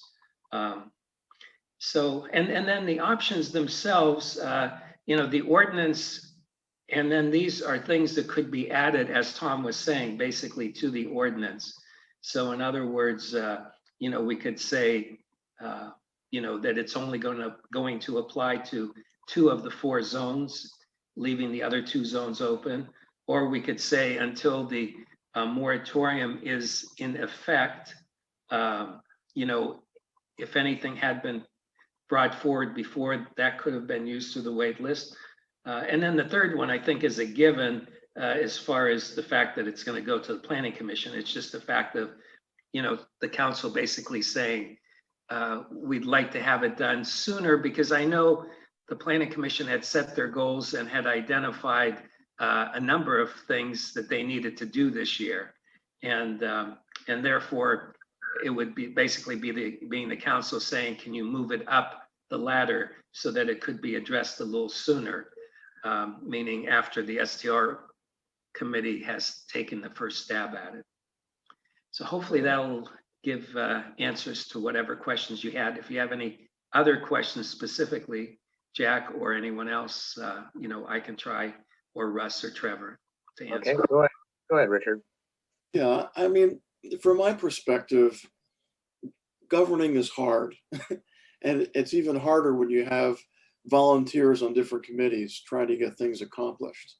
But when I look at the overall perspective of short-term rentals in Trinidad, it's really long overdue that it be reviewed, and be reviewed carefully, and be reviewed with public input as well.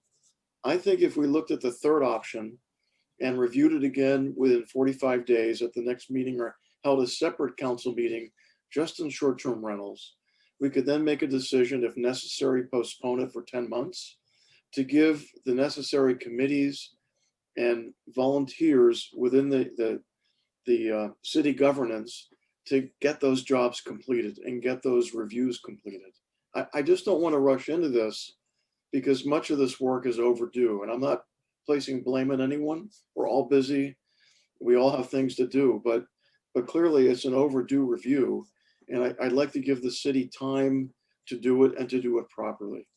So my perspective is to look at the third option to try to get this done, but give the planning commission, the short-term rental committee, advisory committee time to get it completed.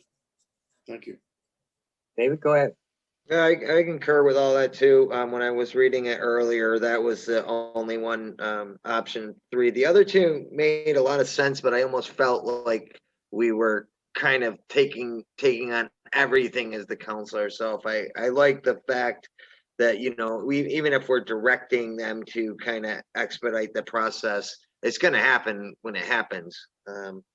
But so yeah, I'm looking at, accepting it with option 3 plus option 3 at this point. And I'm not sure we heard from everybody from the public yet, but I want to listen to more if there's more out there. More opinions. Tom, do you want to add something? I'll wait till after public comment. So with the third option, we're going to be coming back in the next 45 days to have public comment. Seems like that's a great idea, as we need to get more public comment. And that would be part of number 3, I believe. And Russ, go ahead. I think we got some comment. Yeah, number 3 is just a simple motion by your council to direct staff, to direct the planning commission to prioritize STR ordinance review amongst its list of priorities and report back to the council. It doesn't contemplate that this would be back on a future city council agenda. Of course, at any time, the council could agendize, status of STR ordinance review as just a general discussion item if it so chooses. But as drafted, the third option simply contemplates you make a motion and your council directs staff to work with the planning commission to prioritize STR ordinance reviews, so it no longer slips through the cracks. All right. Is there any public comment now that we have more information that anybody would like to add some information? And can I just clarify? I think maybe a little bit what's confusing is I think option 1, 2, 3 can also be standalone options, and that's not really clear in the staff report. And so I think, when we were talking about it with staff, is that option 3 could be standalone without the moratorium, or it could be with the moratorium, either way. So it can be any combination of those options. In other words, we would be able to state that we would like to keep the moratorium in place, which would require us to have in 45 days, another meeting with the public. Yes. But we would like number 3 to be the option we use, or we could just say number 3 and we're leaving the STR ordinance as it is. Does that sound right, Russ? Okay. That's correct, yeah. Okay. So it's back to the council. We can make a motion. We can discuss this more. What do you have? What would you like? Have we heard from the public yet? I saw no hands in the public, so I assuming it's coming back to us. If I missed somebody, I apologize, but I haven't seen anybody making any comments. Okay. Yes, go ahead, Richard. Yeah, so if we pick the option of directing the planning commission to expedite the review of the ordinance, what happens with the two openings that we currently have? Do they get filled, or are they kind of held in limbo until this ordinance is revised and we have a public hearing and within 45 days? I'm just not sure what happens to the two current available openings for that. The existing ordinance would remain unchanged and those would be filled through the lottery system. If we don't adopt this ordinance tonight. Correct. Correct, okay. So whatever the motion is, it's going to have two options. It's going to have, if we decide to pick number 3, you would have the option of keeping the moratorium in place or going back to the old STR ordinance. With the ordinance, if we go to the keep it in place, we still have the 45 days to come up with a public comment. I think that's right. Is that right, Russ? Sort of. You need to adopt the proposed urgency ordinance before you tonight by a 4/5 vote in order to impose that moratorium and not fill the existing open licenses. So yes, you have to actually adopt the moratorium and then return it within 45 days to keep it active, have the public hearing and extend the moratorium. And that we could include that with number 3 as part of that. Is that right? Yeah, you could adopt the ordinance and then also just simply give staff direction to proceed with number 3 and prioritizing STR ordinance. Okay, and Tom, go ahead. So just a few comments. I think it is very important that it gets reviewed. It's been 5 years. It was supposed to be reviewed in 2. My other comment is I don't think it's appropriate for the advisory committee to take a stab at the ordinance for a few reasons. Richard pointed to one of them. It's full of volunteers, and this may be more than they signed up to do. That's A, and then B, that committee is not, from my understanding, is not at full strength. It only has one person from the city that's a resident who's not involved in the STR business. I believe that this is more of a job of the planning commission to review this ordinance. And I'm not sure, I looked for the resolution and I didn't really see, I couldn't find it on the website. And then I believe it wasn't one of the priorities that the STR advisory committee would be revising the ordinance. They were just looking at parts of the ordinance as a further discussion. So what I would like to propose is approving the interim urgency ordinance 2021-01 and directing staff planning commission to expedite review and revision of the STR ordinance. Hopefully within this year, if possible. And so as an aside from that motion, I understand that some people think it's only a couple licenses that would be filled, but let's look at this from a resident's point of view. I live on a street that was very heavy in residents, or very heavy in STRs.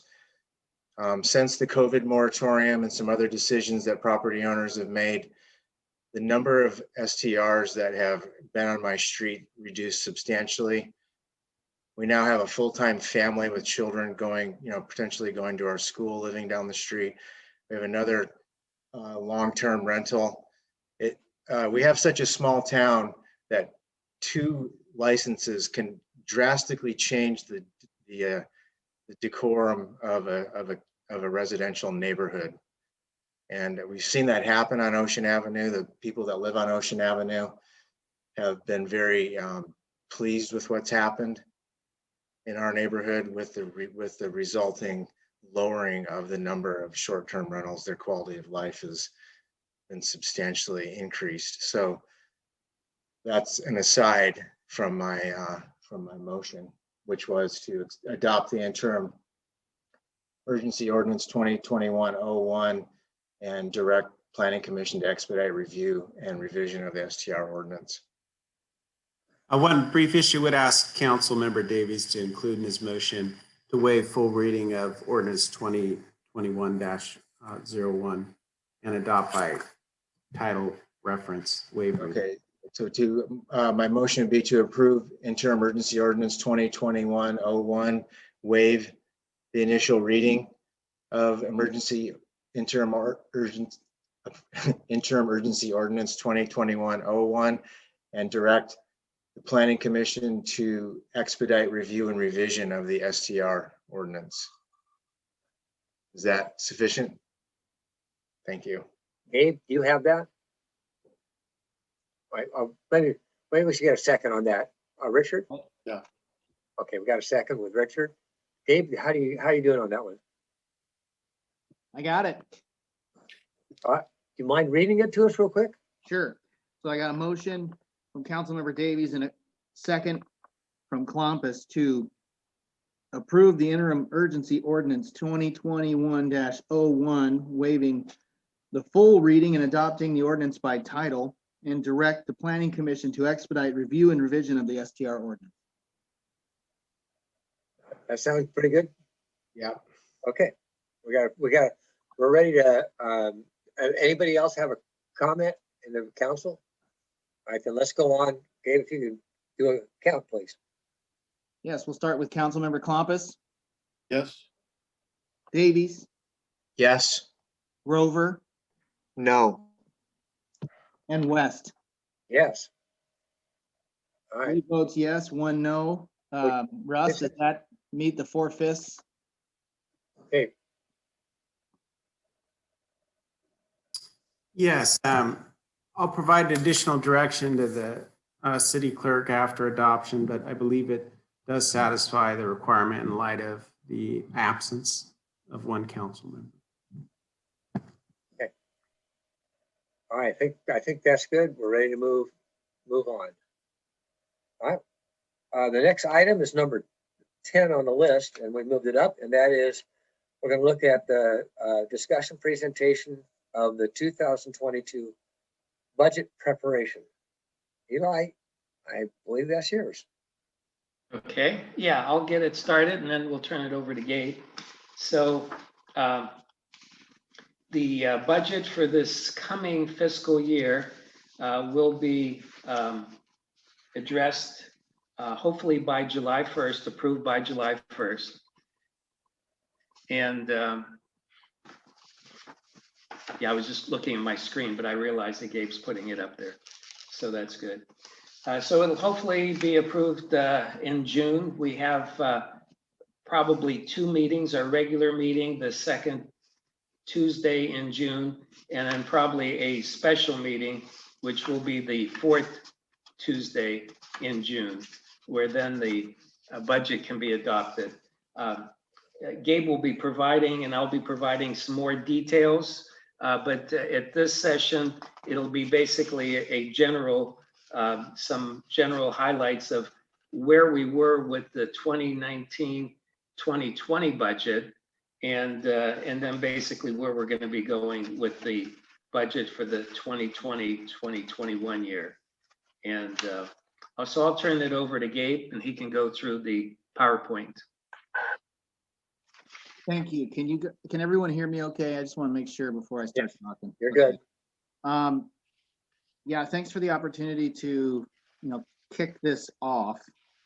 Normally, at least from my perspective, it's kind of nice to know where we land at the end of a fiscal year, just so as we open the door to a new fiscal year, we can forecast better, knowing that if we're operating from a deficit or operating from, let's just say a surplus.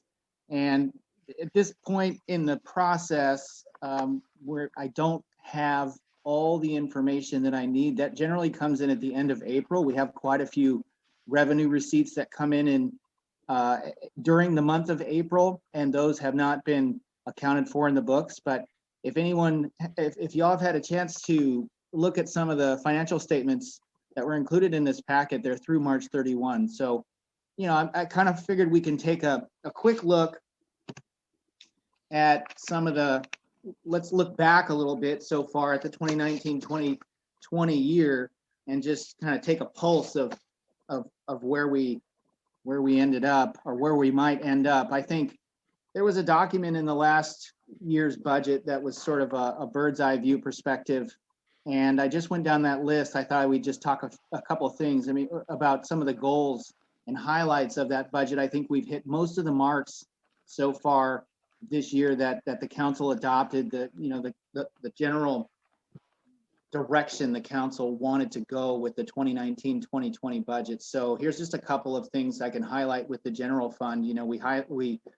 We basically promoted Ryan DeSmet to our Public Works water plant director after Brian Buckman retired, and he's been a tremendous asset to the city. I don't know if anyone has heard or seen Ryan working during this street project, but he's just priceless from the city's perspective, my perspective, to see how he's caring for the city's infrastructure, watching guys with big heavy equipment and machinery about pulverized water lines that we don't know how they shut off. So we've had a couple of near misses, but Ryan's been terrific. Your budget continued support of the library, museum, chamber, and the land trust. They'll be receiving their payments that were authorized in this last budget year. Where we go in the future is still to be determined. The budget maintained critical general services that the city's been able to provide. And it also has two other items that are planning related, the general plan update, and of course, all the planning heavy agenda that we started out with in 2019. We've been able to make progress on. From a public safety perspective, the budget, I guess we renewed.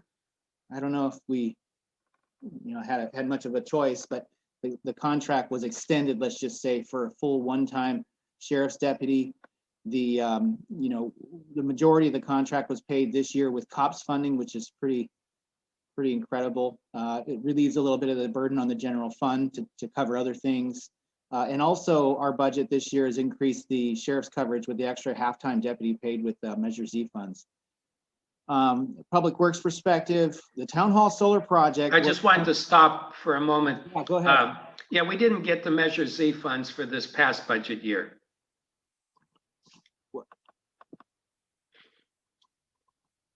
Was that you talking about for 1920 or 20? Yeah, 1920 and also for this coming year, the 2021. Oh, right. So, okay, yeah. That's right. Yeah.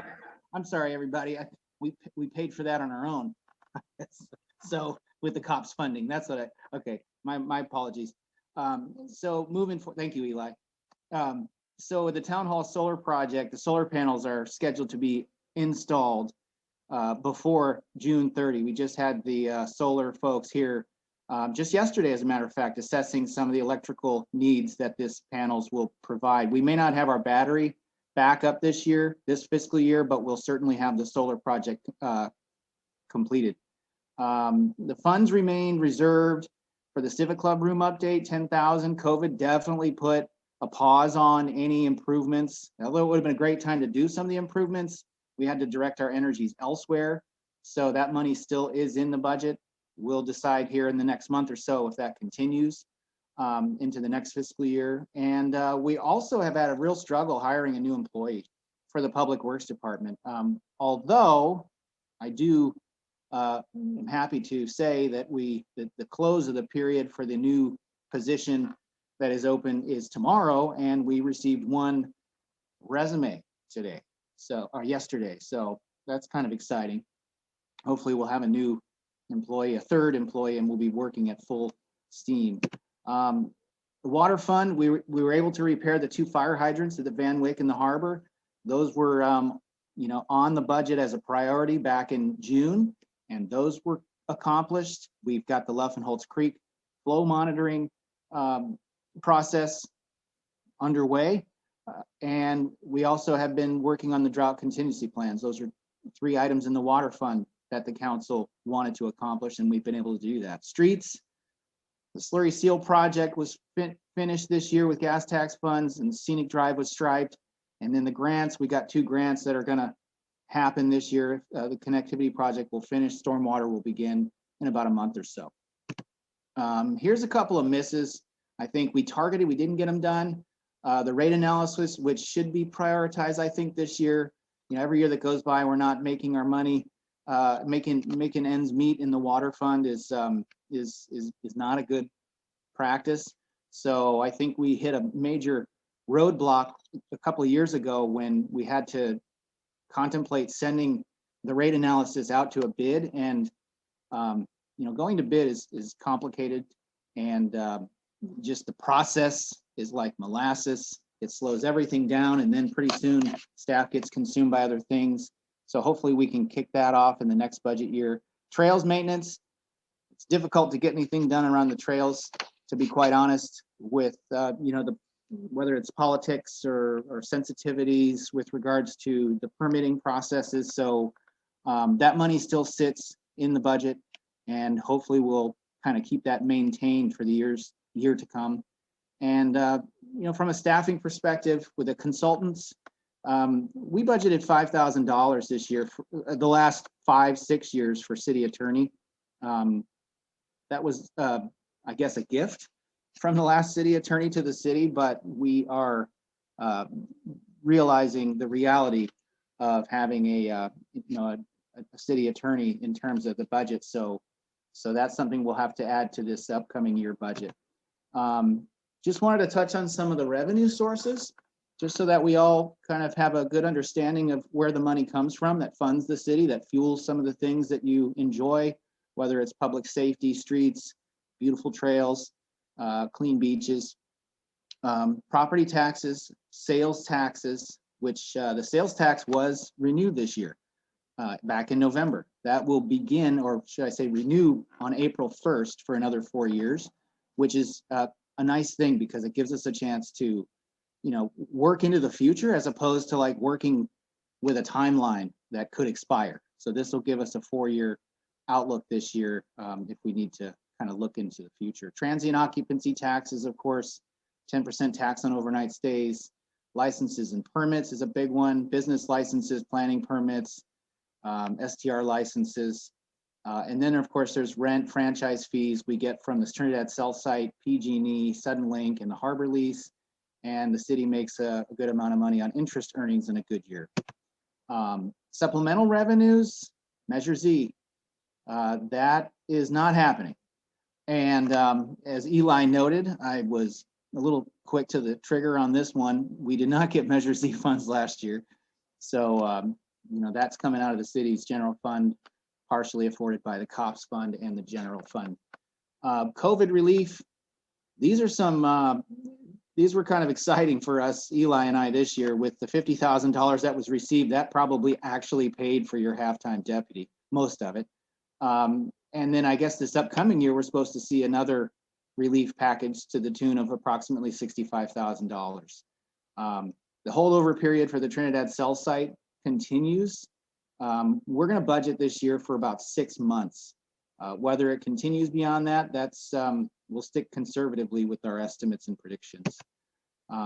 Here's a little show of the revenues that, of course, I put that 75, ignore that yellow $75,000. Here's how our revenues play out, and I can share this spreadsheet with a correction of the $75,000 on the website for the city afterwards. But you know, you can see the numbers are fairly consistent, especially if I take out the $75,000 from the 2020-21 budget. They are relatively sustaining. And oftentimes I refer to the city's budget as like a cat. When you throw it, it always seems to land on all 4 feet. You take money away and you add expenses. Somehow or another, the budget, even with its peaks and valleys, generally tends, in terms of revenue, to kind of land on all 4. Here's a little pie chart of what the city's revenues look like in the form of a pie. And as you can see, occupancy taxes are slowly nudging out the other, seem to keep growing I think, a little bit. Even with the sales tax and the property tax, those are each individual sales tax, by the way. And that's a huge source of revenue for the city, the sales tax, property tax, and occupancy taxes. This is kind of a, hopefully you can see this. Becky Price Hall, our grant administrator, provided this to us, to me today as a reminder of how much money is funneled through the city in terms of grant projects. So our, $800,000 general fund budget, not including the water, which is an enterprise fund, but $7,438,000 of grant funds are being used to make improvements to this city, which is pretty extraordinary. And there's a large, what we call a grant payroll allocation of approximately, I think it's around $77,000 that comes in from that money, administered through the city to offset some of the staffing costs for the grant administrator, most of the staffing costs, I think 83% to be exact. So with that in mind, I figured I'd throw a slide up that just talks about the next steps. That was just sort of a warm up, and we can ask all the questions we need to, but I thought it would be a good opportunity to say that my next goal is to review the April 30th financial statements, because there were significant revenue receipts that came in that I'll be able to communicate to the council, whether we're breaking even, whether we're a little bit under tapping into our reserves, and hopefully light the fire for a real nice discussion at the next meeting with some more input and more data. And then receive some input tonight for any of the council members, the discretionary ideas, any concepts you want us to try to factor in, things that maybe I missed or Eli missed, that would be helpful for us to try to put into the system before we come back at the next meeting, which will be, I think, June 9th or June 8th. And and that's pretty much all I had for today. Unless anyone has any questions, now I guess is a good time. Gabe, would you mind going back to the pie chart, or maybe one more back? That one, you showing your occupancy tax. We're showing some pretty good increases. Is that? Are you sure of that? Is that projecting? What do you? Yeah. Right now, this is really interesting. When I spent a lot of time analyzing the occupancy tax this last 48 hours, and so 18-19 we had 140,000. Let me see. Okay, 19-20 we dropped. That was when we had that April through June quarter, COVID quarter. Is that right? 19-20? Yeah. So we had a rough quarter when COVID hit us. And then as far as where we're going, what I'm expecting this year, as of now, we're at $91,000. And we have a big quarter that, as far as I can see, all signs point to a kind of a pent-up demand for travel. And if the laws of supply and demand are true, then my guess is that a lot of the vacation rental operators in our region have raised the prices, which then is going to turn around and mean more revenue to the city. So Okay. I'm expecting No, pencil in a circle, that's Gabe talking. Yeah. Are you in the top screen? Let's see. The So- bottom of my screen has The- all those. Okay. Start video. You want to make sure there's no red line through the mute button. There you go. We mute people. So if there- Shit. Yes, Yeah, there's no red line. Okay, then make sure your volume's all the way up. So I've turned my volume all the way down because, Dorothy, you're on mute. oh, Adora, get off. There you go. Thank you. All right. Yeah, so That was my Numbers question. are Thanks, pretty- Gabe. Yeah. The numbers are pretty solid. I think we're expecting a good quarter and, Adora, you're on, they can hear you. sorry, Dorothy. All right. I think we're ready to move on. Richard? Yes, I do have a question for Gabe. When you're going to initiate the water rate review, They can hear us. You know. Because can you mute Dorothy's? Can you mute? Okay. Thank you. Bye, Richard. Okay, let me start again. Gabe, thank you for the report. Very clear, concise, and helpful. My question is about the water rate review. Will this also include the concept of not just reviewing the rates, but many cities have a different rate for residential use versus commercial use of water? And since it is such a prized resource to have water in Trinidad, I want to make sure if you send this out for bid, that they also consider having one rate for residential use and another rate for commercial use. I could answer that. Yeah, they will look at the various options compared to what other cities do, and they can make recommendations. They also look at what the state law allows. There are certain restrictions as to who you can raise the rates on and who you can't. But that will be part of the water rate analysis. And when do you think that analysis will take place? Well, we have, as Gabe was saying, we have to go out to bid. So, once we get that done, then we will go ahead and award a contract and proceed. We'd like to have it done this year, so it'll be done before the end of the year. Okay, thank you. Can I mention something real quick, Eli, about Yeah, that? go ahead. So I'm just going to back up. I like to be as consistent in a linear perspective with, traceability when it comes to city council decisions. So I don't remember what year it was. I believe Dan Berman was the city manager.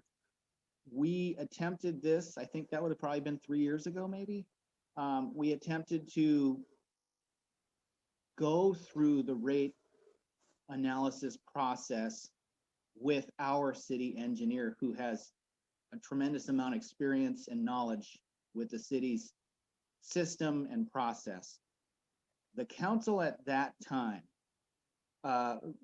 learned that the bid for that wasn't even really a bid, it was just an estimate, let's call it an estimate, from the city engineer to do the full rate analysis as required by law, was approximately, I think it was between $13,000 and $14,000.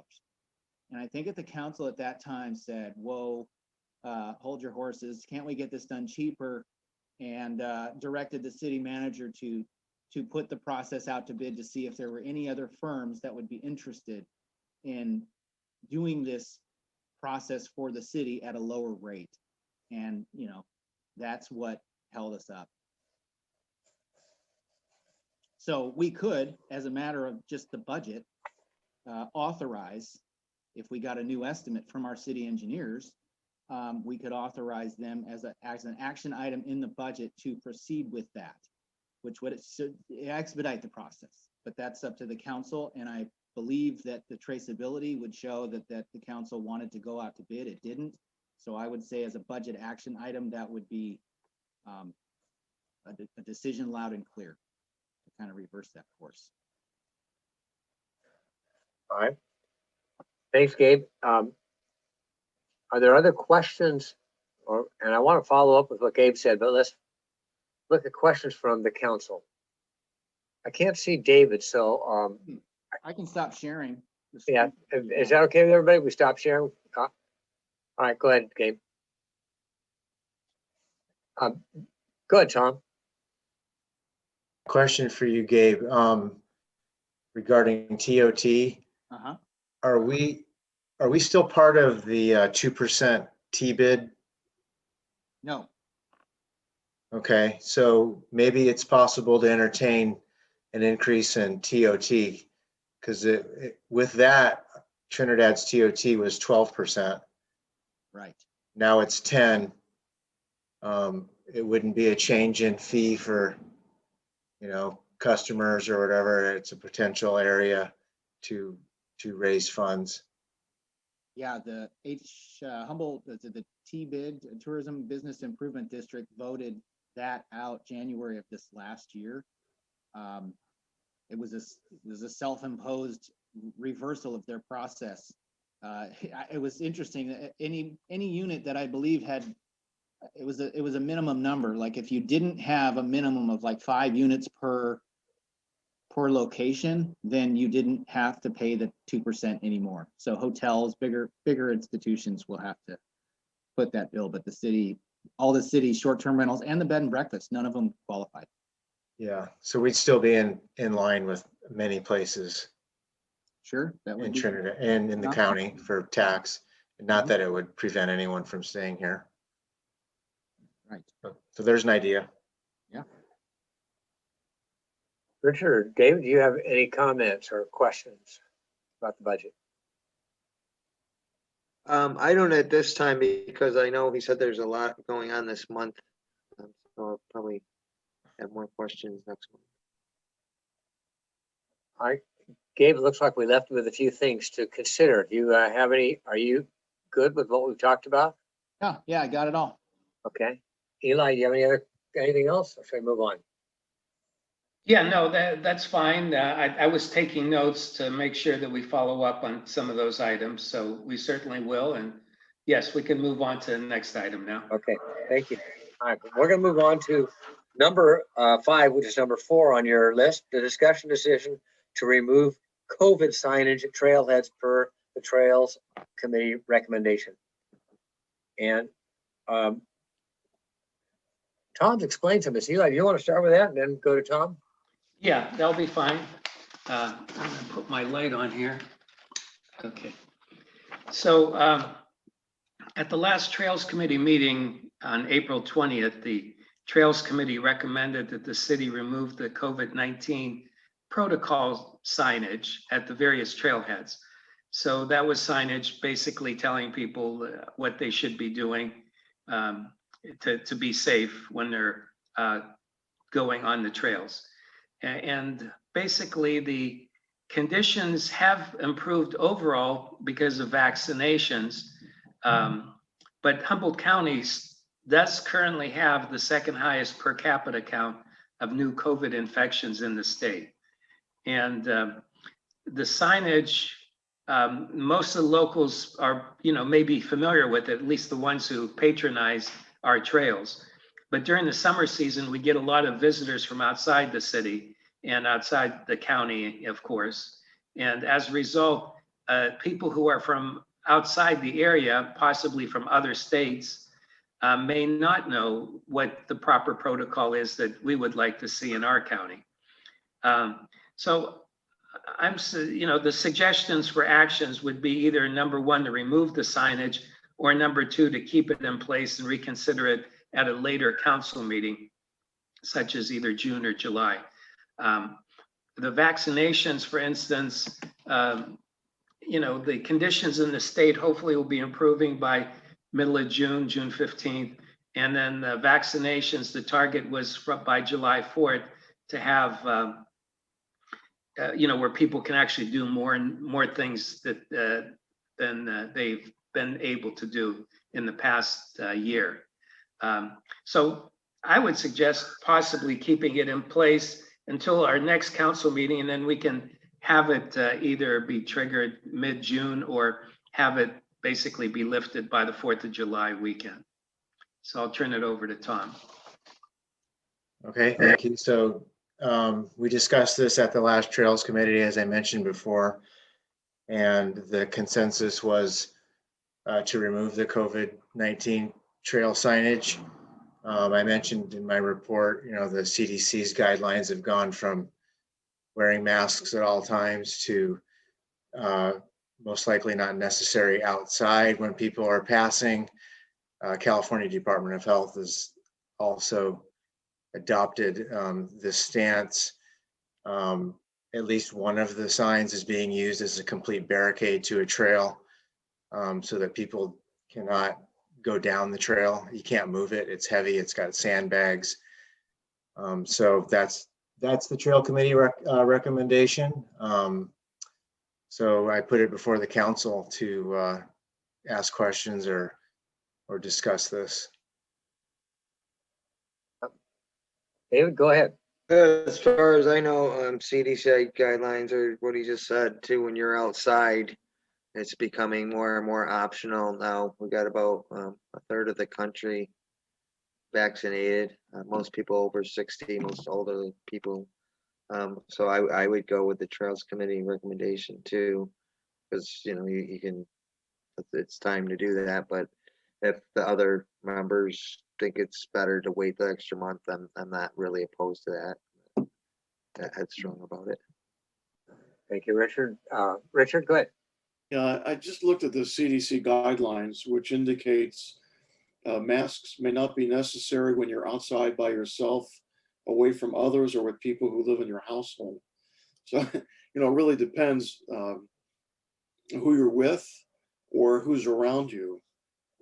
There's no question that the country's turning a corner. Whether or not we're ready to remove the mask mandate from trails yet, but I'm open either to keep it for one more month and review it, or to remove it now and let people judge for themselves whether to wear masks or not. My feeling is that we have everything clearing up according to the state. Everything should be changing July 15th. That may be a good date to choose to get rid of the signage. However, there is one sign that sounds like it's a real problem, and that something should be done about that individual sign, even if it needs to be moved away. But I think that's a kind of a different subject. But I would go right away. It's not a problem with me. I think the 15th sounds like a date, just because that's what the governor put out as the dates. Things would be cleared up. So I'm either. I'll let Tom. Anything else you want to add, or do you want public comment? No public comment. Okay, let's get some public comment. If anybody has anything that they'd like to put in, you guys are we're all gonna be on those trails. So this is important that we get some information back again. So put your hand up. Let me know if you'd like to say something. Right. Go ahead, Aaron. Sorry, I guess it's just me tonight. I just wanted to say that I'm also on the Trails Committee. The signage, I think, had a great impact early on when society was kind of learning the new norms for COVID and wearing masks and whatnot. And missing, I feel, a little bit from the report and the options was the recommendation from the Trails Committee, as I recall, was remove the signs, but encourage the city to put something globally, because this is an issue throughout the city. At Murphy's, in the parking lot, at the museum, by the lot, it's not isolated just to the trails. And I would ask, I guess, if the council does decide to keep the signage in place, that perhaps it's worth the investment to refresh them, because they're pretty weathered at this point. It's been, over a year, I think. I don't know if they've been replaced yet, but they're faded. They've had water on them from whatnot, and they're just not, they're a bit of a mixed message in that they're a road barricade with a sign attached to it in most instances. So it's not quite the clearest message to visitors to our community. So that's all. Thanks. All right, thank you. Anybody else want to make a comment before we go back to the council? I see nobody else. Oh, I had Anita Thompson. Please, Anita. I agree with who just spoke, Aaron. Yes. Yeah, we need to continue with the signs and update the signs that are around the city, and also with the city manager too. It doesn't hurt to keep the signs. And I do hike the trails, and there's a time when you're so close to somebody, and if somebody's running or somebody's huffing and puffing and they're walking past you, you could still get the aerosol. Last week, we did a little hike at Redwood Park and Arcata, and they still have signage up. And it's just a reminder for people, when you can't socially distance, when you're passing someone on a trail. Some people are really good at putting their mask on, other people aren't. So if there's a sign that might encourage people as a city manager was saying, from other states where they're not practicing these norms. Thank you. Eli, would it be tough to have people, have you guys do a little cleanup of the signs? Yeah, no, that's doable. I know, at least for Ryan, it's been taking a lot of time with the project on Trinity Street. But between him and Kyle, sure, I think that's a good idea to fix up those signs. And then specifically the other sign that seems to be blocking the path, every time our staff sees it there, if it's blocking the path, we move it to the side. Yeah, unfortunately, the neighboring homeowner sort of pulls it towards the middle of the trail. We move it back towards the right side of the trail. So I'll check and see where that's at. We put a different kind of sign there that might be more appropriate for that place. Well, it's on an A-frame. Like on So they just moved the A-frame over. We put it but on a I'll- post or fence or something off to the side. We so haven't that- made a decision as a council yet, so I maybe know. that would be. I was the gonna next add, time. see, wanted to add that in, but if we did, I'll just Okay. think about that. I'm ready now. It looks like it's back to the council. So would somebody like to make a motion, or do we want, or more discussion? I mean, if I was gonna make a motion, it would be to keep them for the next month. It seemed to be the consensus until everybody's sure is better safe than sorry. Is that, So I is would that a motion, make David? Yeah, that's my motion. A little lengthy. Now, I'll make a motion that we retain the signs till next month and make any necessary adjustments to ones that are blocking trails and any updates needed. We have a second on that. Okay, Richard, I'll second it. okay. Any more comment? Tom, do you have anything you want to add, or should we go for a vote? Okay. Let's do a vote then, Gabe. You've got it clearly understood? Yes, Mr. Mayor, sorry, it said to find the mute button. So we have a motion, Grover, seconded by Columbus. I get that right? Yes. To keep the trail signs in place until next month and adjust placement of signs blocking trails as needed. Did I get that right? That sounds good. All right, we're ready for a count. Okay, so we'll start with Councilmember Columbus, Yes. Davies, No, Grover, Yes. and West. Yes. We got 3 yes and 1 no. Motion carries.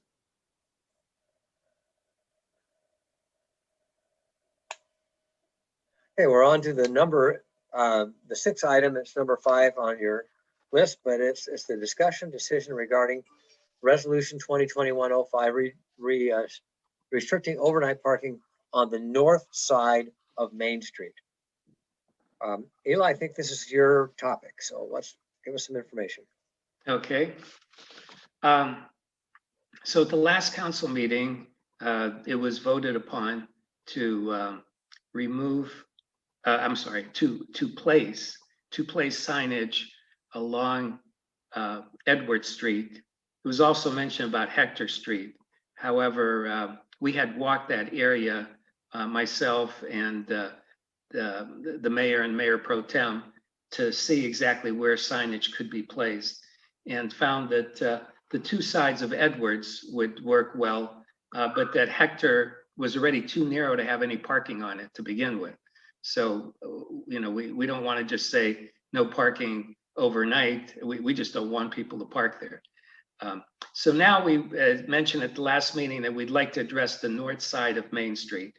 So this resolution is to restrict overnight parking on the north side of Main, to indicate no overnight parking from 10 p.m. until 5 a.m. and cite the code. Now, in the meantime, Trevor, our city planner, has talked to the Coastal Commission, and the Coastal Commission wants a CUP, a CDP, Coastal Development Permit.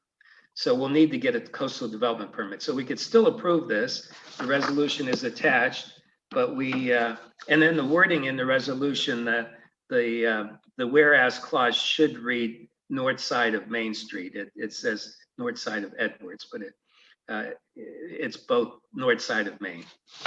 Anyway, we could still move on this item, but just to be warned that we have to wait until a coastal development permit is approved. I'll turn it over.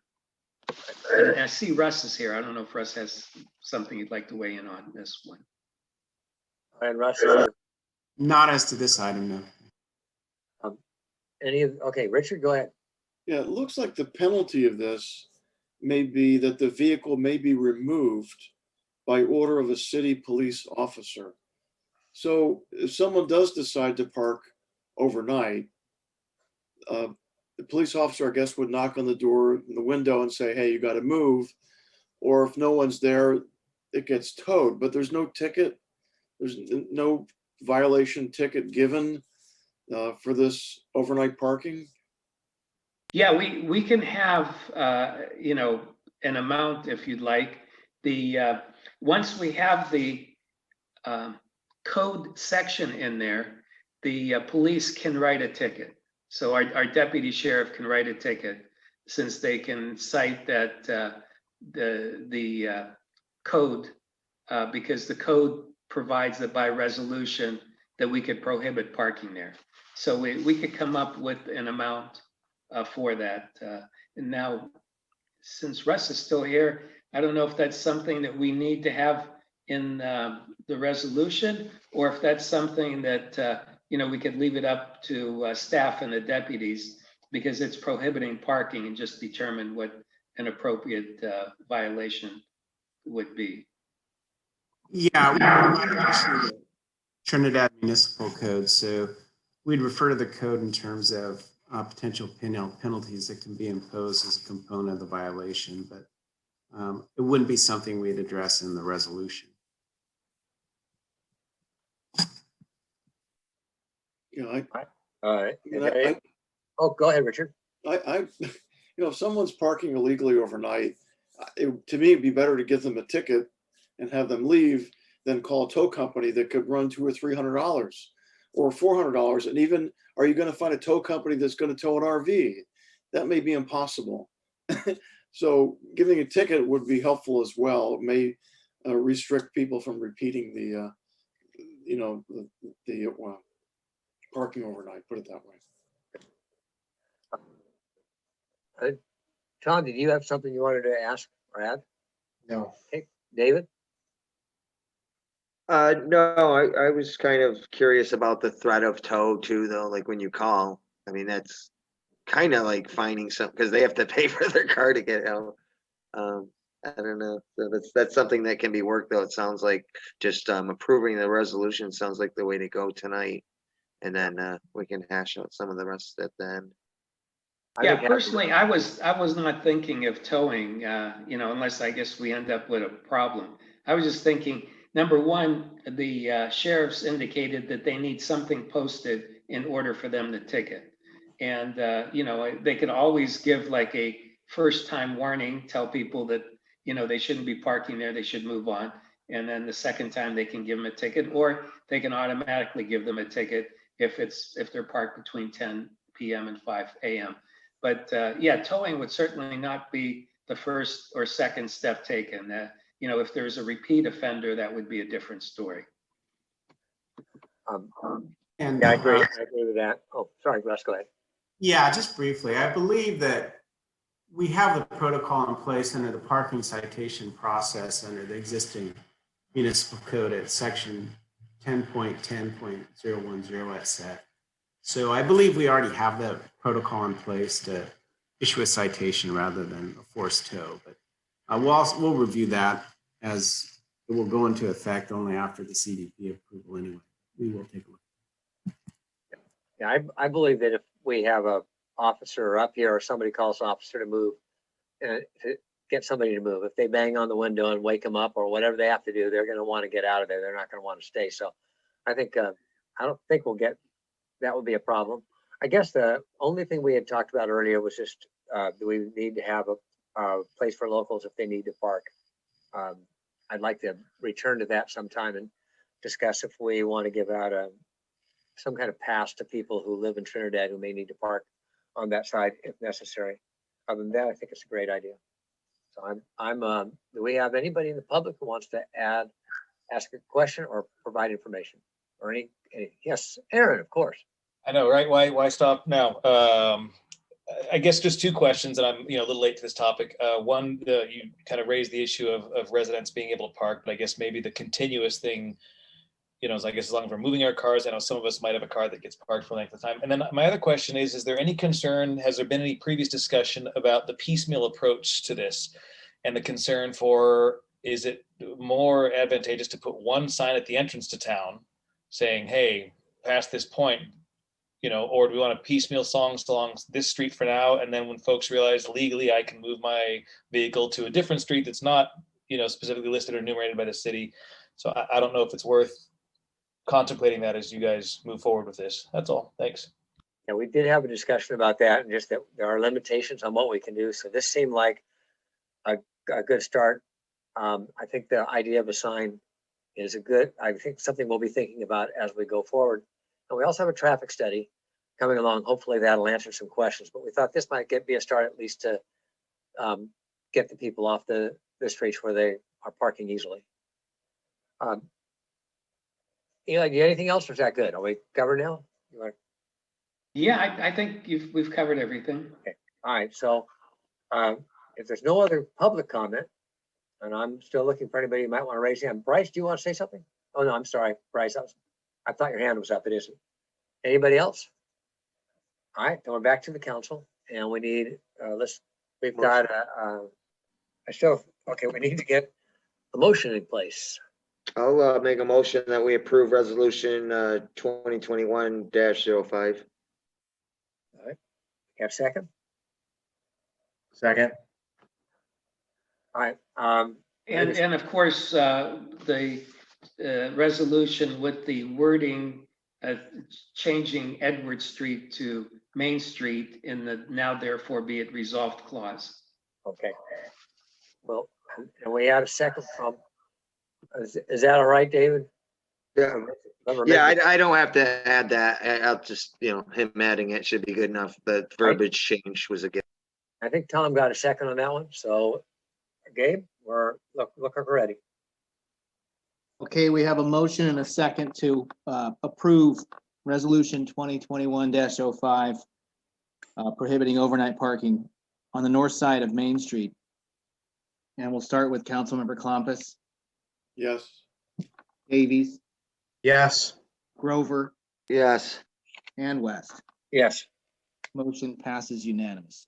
All right, the next thing is the discussion decision regarding the first reading of ordinance 2021-02, amending the Trinidad Municipal Code 10.08.010 to restrict overnight parking in the public parking lots, and that is number 8 on your list. Eli.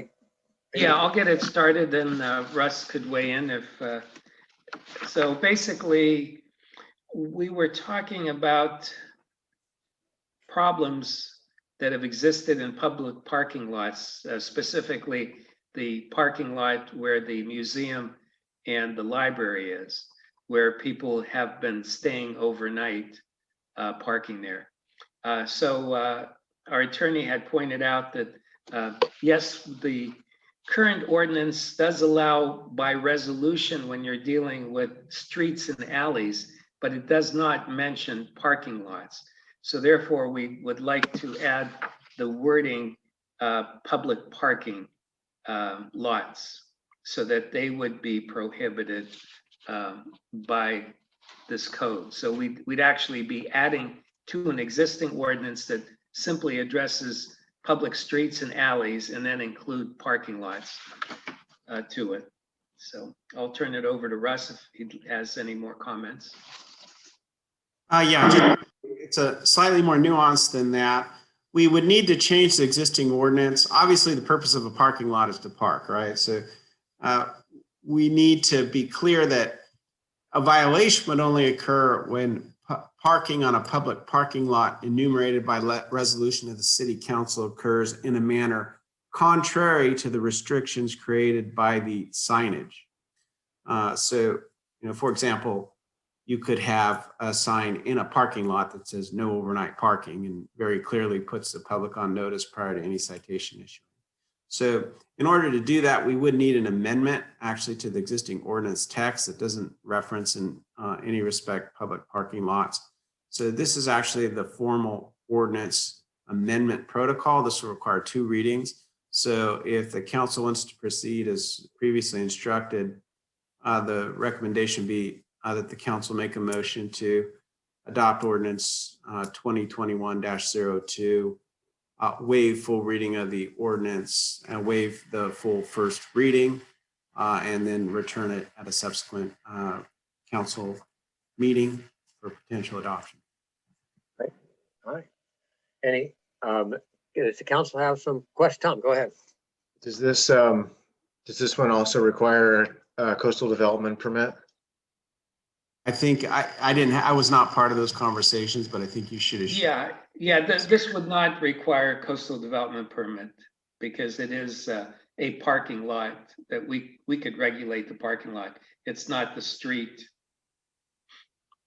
Okay. Any other questions from the council or comments? All right. I don't see any council members asking questions. How about anybody of the public? Anybody have a question or a comment? Ashley? Yes. So I am a bit new to the community and I was curious, is there any overnight parking in Trinidad? No, essentially, there's not. That's what we wanted to, but we have to get these rules into, we have to begin marking things. The police or the sheriff can then step in and actually address these problems. And they need us to write in ordinances so they're clear. Are we? Thank you. All right, then, if there's no other comment, we can go to a motion. Would there someone like to make a motion?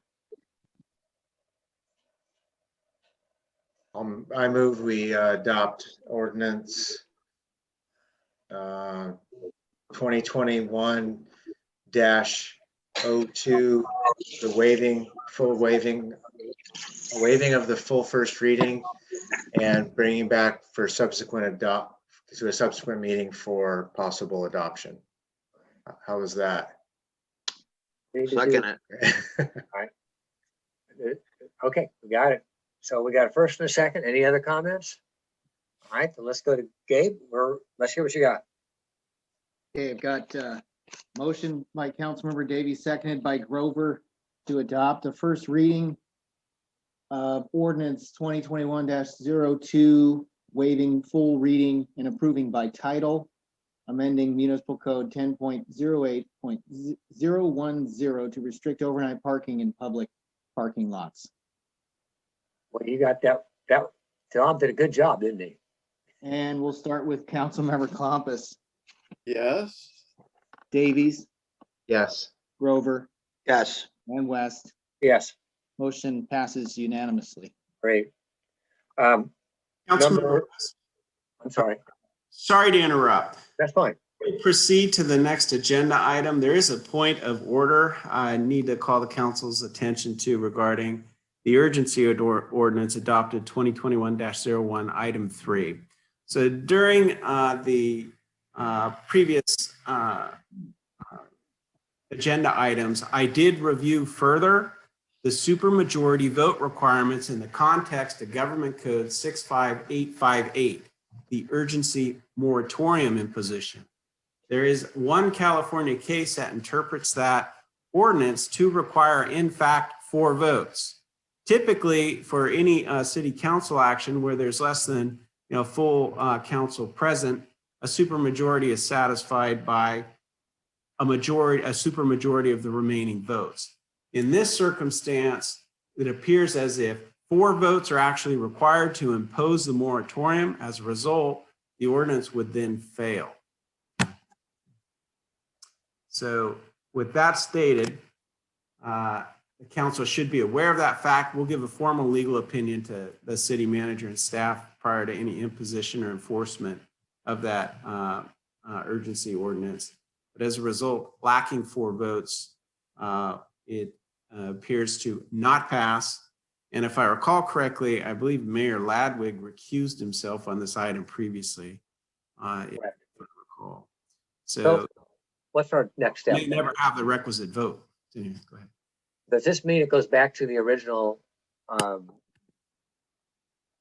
original, and now Eli will have the, I mean, are we gonna lose our whole moratorium then? Are we back? Where are we? You need 4 votes to impose a moratorium on under Government Code 65858, which this is. It's a land use zoning moratorium under that statutory provision. So to impose it, you're going to need 4 votes. Again, we'll give a formal legal opinion. I do want to shepherdize that case. It's a bit old. It's 1996, but it appears to still be good law in terms of interpreting this 4-vote requirement. In essence, requiring 80% of the council to approve an action, which the only opportunity for that is 4 out of 5 votes, or 100%, 4 votes, 4 votes. So in the meantime, The result would be your existing ordinance will remain in place unaffected. okay, and we have still directed the planning commission to move ahead as at the number 3 spot. So that's still in place, right? Absolutely, yes. That's simply a directive motion. Okay, so we got that directive, and we'll come back to this then in a month, and if we need to. Yes, I'll update that, and I'll share that opinion with the council where appropriate as well prior. And I'm going to wait on any actions until you finish your shepherdizing and make sure that, you know, what the technicalities are. Understood. Okay, thank you. All right, so we got a month to look at it. We'll be back next month with it. Jack? All right, so we're in number 7 on the list, number 8 overall. Richard's got a question or comment. Richard, sorry. No, that's okay, John. I just want to understand, because Mayor Ladwig has recused himself because he's a short-term rental owner, and we didn't have 4 votes. That means that the current 2 licenses can now be filled? Yes, the current 2 licenses, the existing ordinance will remain in place, which has the lottery protocol on filling up to the cap of licenses imposed by the ordinance.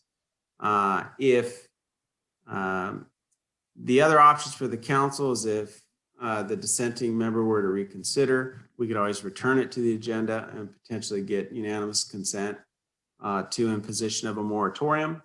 Or if there's not a recusal, we had 4 votes. Regardless, we need 4 votes under that statutory scheme for the moratorium. So is it going to be your review that you have to do of this previous 1996 ruling? Case, yes. The current vote that we had then becomes null and void until you can review that, or is it in place until you review it? The vote stands as stated. So 3 out of 4 council members voted in favor to impose the moratorium. The issue is, in order to legally impose it, if a requisite 4/5 vote is required, it's unenforceable until it's been passed by 4 votes. So your action stands as is, the record's established, but I believe the legal opinion of the city will be it's unenforceable absent 4/5 vote. Again, I will shepherdize that case to see if there's any exception to it, but case law simply, in that context, it was a 3 out of 5 majority vote. But this case specifically recites the 4/5 requirement in the statute, interpreting that to require 4 votes. So anyway, again, we'll give the city a formal legal opinion on that, but there's no further action you need to take tonight. The only issue is the effect of 3 votes out of 4 and whether that's sufficient under the government code. Thank you. Thank you. Okay, we'll return to that. That'll be back on the June agenda. So we'll get back to it. All right, so the next one is the discussion decision to appoint council members to the Turai management team. And Eli, I'll let you get that started, please. Okay. So there's been a request that we have our Tri management team meetings again, based upon the government item, number 1, even though it hasn't been formally approved, it basically, according to our city attorney, according to the Brown Act, the only exception for holding meetings if council members are present would be open meetings. Otherwise, if it is a meeting concerning some kind of a cultural artifact, then it would be suggested that, you know, those meetings of course be closed, but those meetings would end up having to be represented by the city through staff. So this particular agenda item is to appoint 2 council members to the Tri management team. These would be meetings that we could be talking about the trails. We can be talking about the 12.5 acres. We can be talking about generally anything that would be necessary to have the Tri management team weigh in on. And as a result, those would all be open meetings. And when I say appoint 2 council members, the city can be represented by either 1 or 2 council members. It's just that we thought it would make sense to appoint 2. So if 2 wanted to attend, or if 1 wants to be an alternate, we can. Otherwise, and then of course, staff will be available for those meetings too. So I'll turn it over in case there's any questions or comments. Start with anybody on the council who would like to ask questions about, they get more information. And I notice Russ is still on the line. I don't know if Russ needs to weigh in, but this is basically the only way that we could have would be the open meetings with the management team when council members are a part of it. Otherwise, it would have to be staff members if it needs to be closed. Yeah, the principal issue under the Brown Act is what is the purpose of the standing committee or ad hoc committee? If it's vested with some continuing jurisdiction to do something like this would be, to facilitate meetings with the Ancestral Society, that's a specific delegation and assignment of continuing jurisdiction or obligation for that committee. And Brown Act case law contemplates that those type of committee meetings, even though only 2 council members are present, are subject to the Brown Act open meeting agenda and open meeting requirements. Thank you. Any of the council have any questions about this? David, do you have something? Okay, then let's go to the public comment. Jackie, you're on.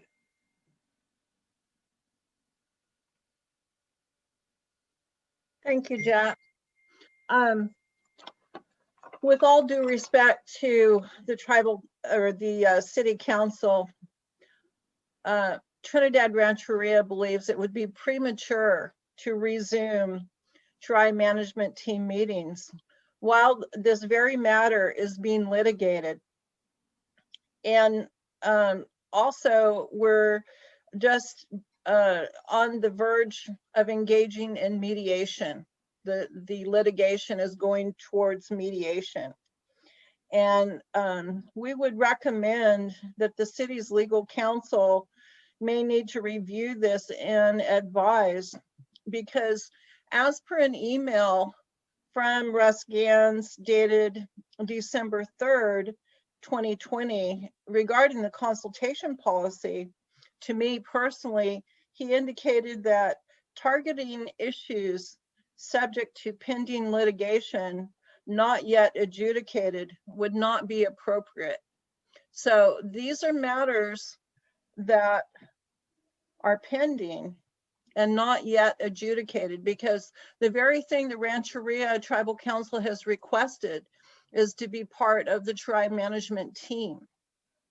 So going forward without that case being adjudicated would be inappropriate to resume meetings before adjudication and before mediation. Thank you. Russ, would you be willing to talk to this, please, so we get a clear picture? Yes, again, what's contemplated tonight is appointment of the committee to resume the meetings. They would be conducted in an open and public forum. So you're not taking any action as to reconstituting the Shuri management team or taking some action that relates to something specifically germane to the litigation in that respect. The Shuri management team exists. There's a policy in place creating it. The issue here would be to appoint council members to serve on that. Now, there's no specific meeting contemplated as of this point in time. It's simply to get your committee in place should the council's prerogative be to do that, is create and appoint council members to serve on that management team. Okay, thank you. Russ, I do want to note that, you know, the city did receive a request from the Shuri Ancestral Society requesting a meeting. Part of it, I think, is dealing with maintenance of the trails. And then, of course, the other one on the staff level, we could meet with them. They have concerns about the possibility of looting, which I tried to verify, but just the concept of addressing looting and how best to try to curtail that.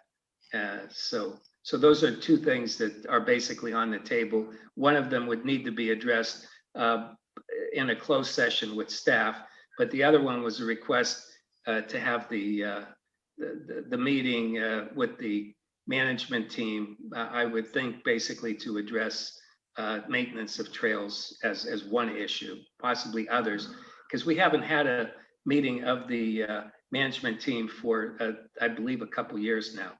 So that's why they felt that it was needed, you know, soon. So. I think that we have another comment before we go back to the council. So I believe a phone number 630-1168, was that, did I see a hand up on that number? Okay. Any other comments before we move back to the council again? Bryce? Jack, yeah, I'll just throw my 2 cents in here. I don't see any harm in just appointing the members to the committee. I think it's a shame that the whole Shuri study area issue is become so into such a quagmire and kind of come to a standstill. So I think it would be good to at least point some people on the committee and see if we can get things going again, get the issues resolved. Thank you. Any other comments from the council?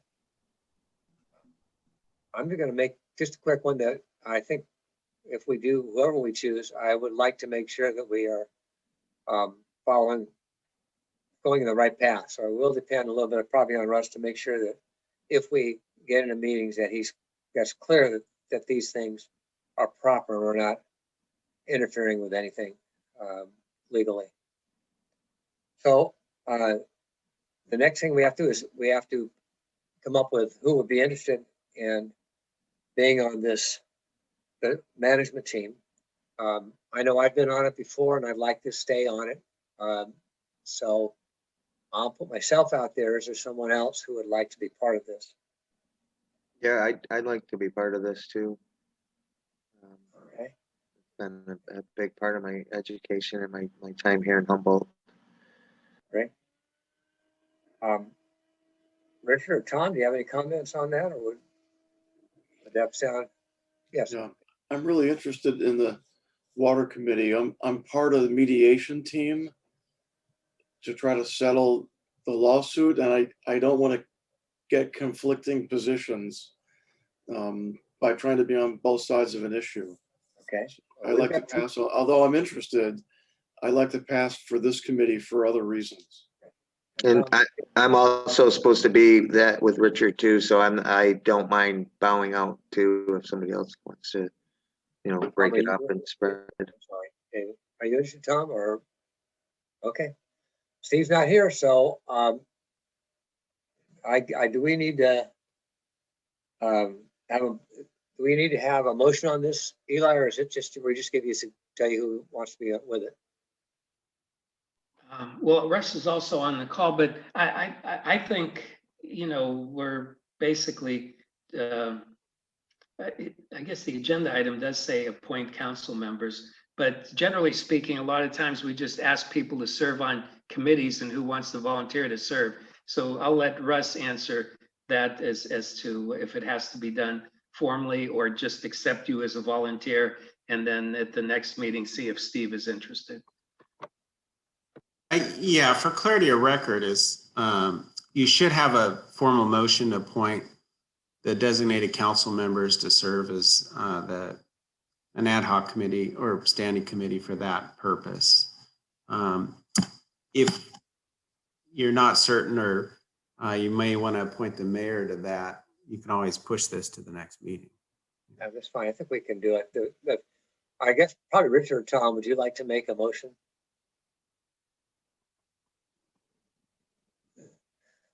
I am not sure what the motion is. So Dave, did you withdraw your name? Yeah, if I have a court, I was going to ask Russ if he thinks that would create a conflict of interest, because I see Richard's point. I don't want to spread myself too thin or leave anyone else out of the process if they're willing to step up too. No, not necessarily. There's no conflict of interest per se that'd be created by your service on that committee. So David, what would you like to do? Was it there we go. I was muted there for a second. Yeah, then I'll do it then if he doesn't really think it, because I feel like I can look at things objectively. Okay, Tom, you want to do it? Sure, I'll move to appoint Jack West and David Grover as members of the Trinidad or the Churai management team. Richard, you want to second that, or? I'll second it. Okay, we got the first and second. And Gabe, could you do a count, please? Yes, Mr. Mayor, I'll repeat the motion. Davies and Klompus to appoint council members West and Grover as representatives to the Churai management team. We'll start with council member Klompus. Yes. Davies, Yes. Grover, Yes. and West. Yes. Passes unanimously. All right. The next item, number 8 on the list, the 9th item is the decision to appoint 2 council members to the Water Advisory Committee. And I think we know a lot about that. Eli, why don't you give us a brief update? Okay.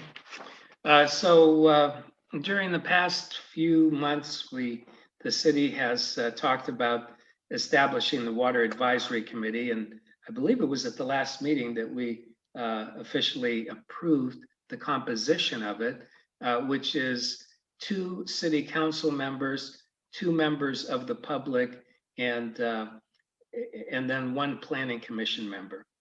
So as a result, we wanted to allow the council the opportunity to appoint the 2 council members on this particular agenda item. Okay. So do we have any questions or at all from the council or volunteers? Richard? Yes, I have a real interest in trying to help Trinidad develop a more resilient water system, whatever those directions are. I'd like to explore them, look at the data, and help the city council make decisions to create a safer water system for the city. I don't have any answers yet, but I'm willing to work and explore those completely. I think that's great. You've done a good job already, Richard, out with the water, so I think that's a great choice. David? Yeah, and I think I mentioned last time too, I have put some research and some practical application to these water catchments and pump storage systems too. So I would like to be involved and, learn more from some people, some experts that really know about watershed management. Tom, do you have an interest?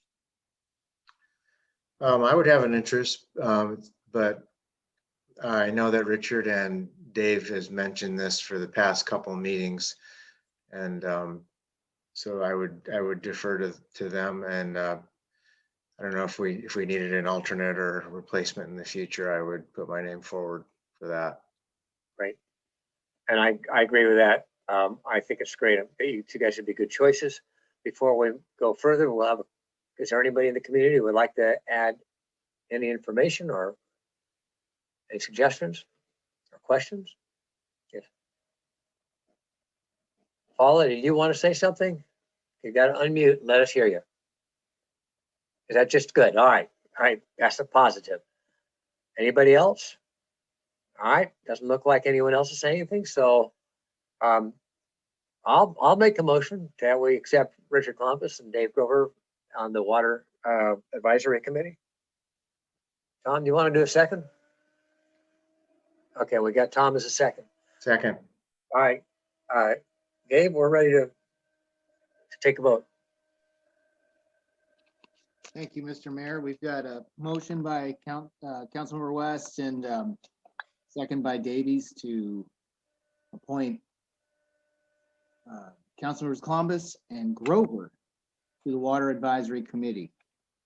We'll start with Councilmember Columbus. Yes. Davies, Yes. Grover, Yes. and West. Yes. Passes unanimously. All right, we're on to our final item on our discussion agenda items, and that is the discussion decision to review letters of interest received from Trinidad Water System customers to serve on the Water Advisory Committee and consider appointments. So let's start off with Eli, just giving us a quick update. Okay. So as I mentioned with the last item, the composition of the Water Advisory Committee would include two public members who happen to be connected to the Trinidad water system. So it could be a resident of Trinidad, or it could be someone who resides outside the city, but is a water customer of the city. As was indicated for this meeting, we actually set up a 2 p.m. deadline, and as of 2 p.m. today, from my knowledge, we had received the 3 applications which are included in your packet. I'm unaware if any others have come in since then, since the packet was prepared. So we do have Dwight Miller, who's a former council member, and we have Paula Levine, who is a water customer from outside the city limits. And we have Bryce Kinney, who is a resident in the city and a water customer, of course. So I'll turn it over to you, and I can help answer any questions there may be. So you're going to put us on the spot to try to pick 2 of these 3 people. Is that right? Yes. Thanks a lot. Now, if you want to ask anyone any questions, or if you feel like you'd like to have, more applications and extend the period, or if you feel like you want to make a decision, that's the democratic process. However, the council as a majority wishes to handle it. Okay, so first of all, we have a variety of questions. We have some people that weren't sure they got the information, and we have 3 good candidates who would like to be involved. So I'm going to open it up to the council if they've got questions or recommendations or any kind of decisions. Now's the time. And Richard, do you want to start? Well, the question I have is, it should be a water customer. Is it preferred that it be a water customer within the city limits, or water customer anywhere that's provided services from our water service? The way it's written is it's anywhere. That's the answer. David, what do you want to ask? I wasn't going to ask, I was just going to add to that. Like, I believe that we did want to consider the whole area because that's a little more democratic, because it's the same water supply. So it makes it a little more that perspective. Tom, did you have any comment or? Okay, so I know we have 3 good people in already that could be part of this. We will have to pick 2, but before we start that, let's get to public comment. Ashley, you had mentioned earlier that you didn't feel like everybody got an opportunity. Do you want to reply to that again? Yes, sorry, I did. I heard someone say that this was out in March, but yeah, I just wanted to, make sure everybody had enough time to. I'm sorry, my partner just walked in right when I had the turn to talk.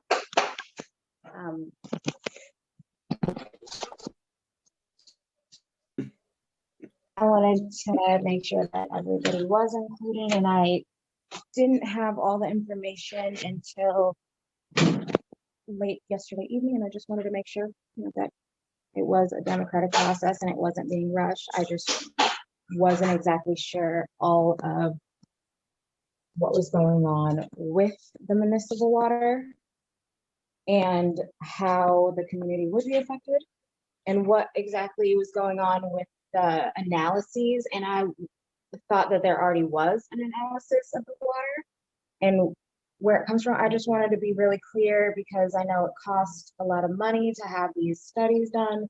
And if there is a study and it does work, I was just curious what was the need for another one? This is actually a committee that's going to look at possible ways to improve our water system. And so we have some people that have been interested in this for a while. And so I think we've had the information out there, but we can also hear from other people within this community if anybody has something they'd like to add to this.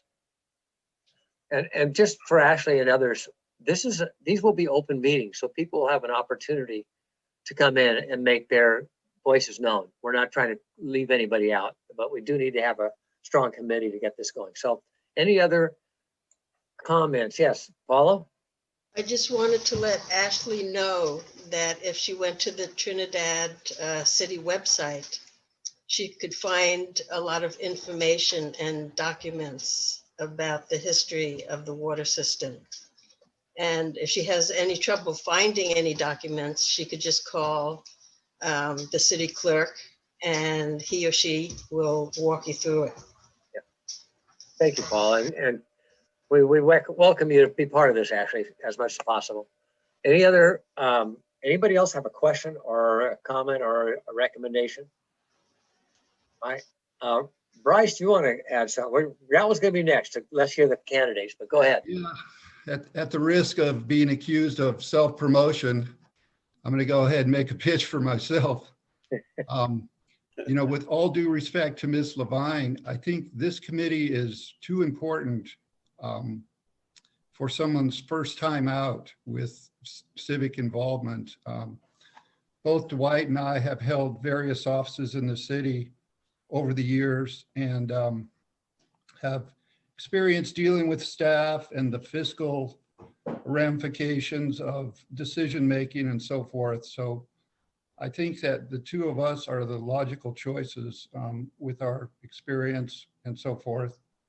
So that would be my suggestion. And perhaps Ms. Levine should start with another committee and work her way up to the big time, so to speak.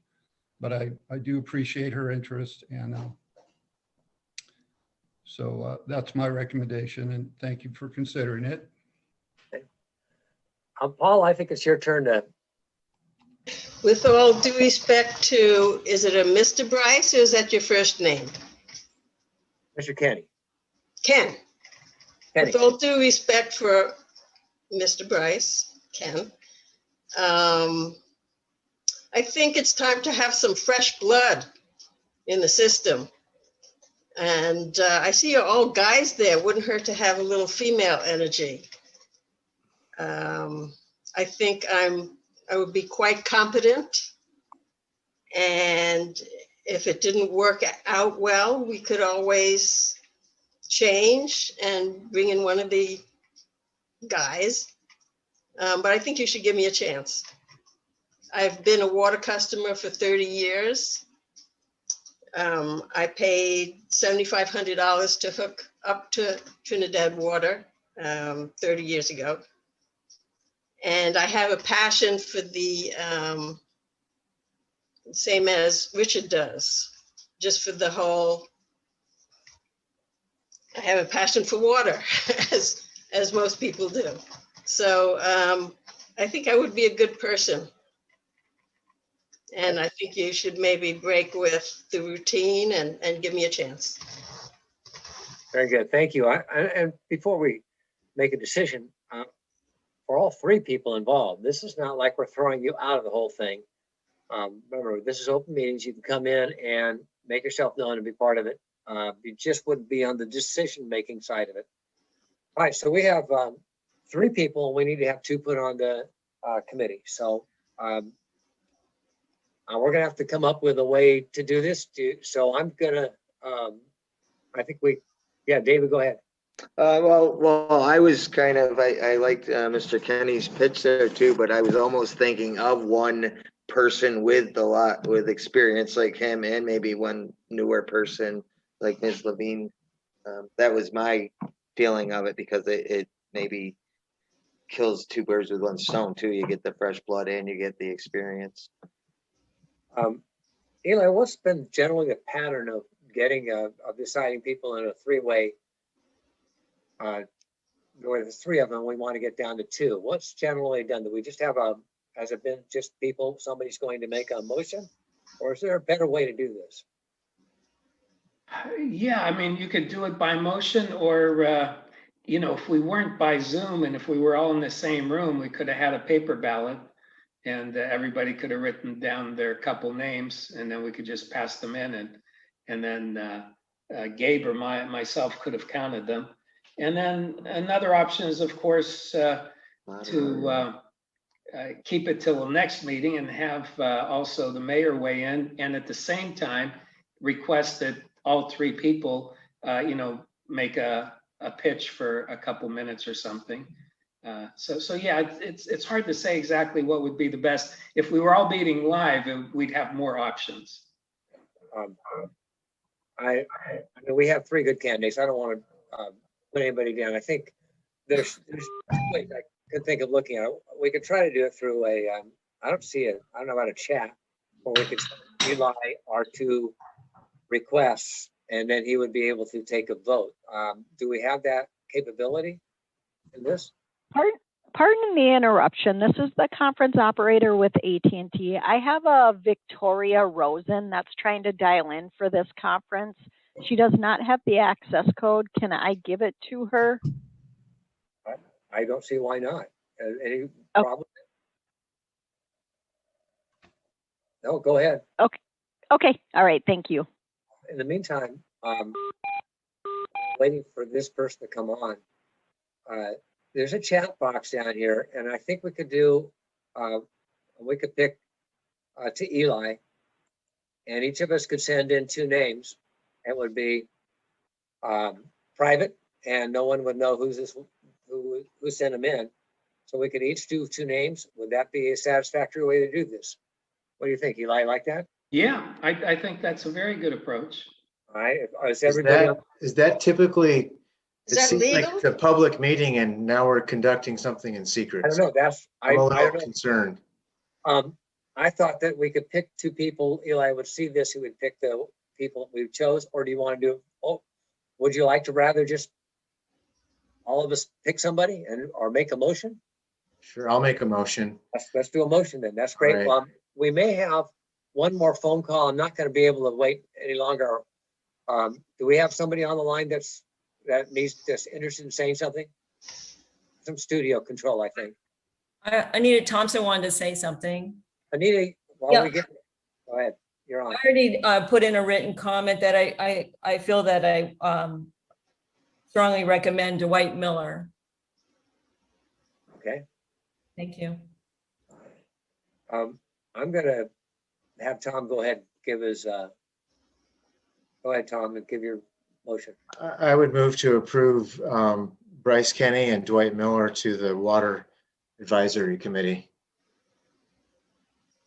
Okay, anybody want to second that?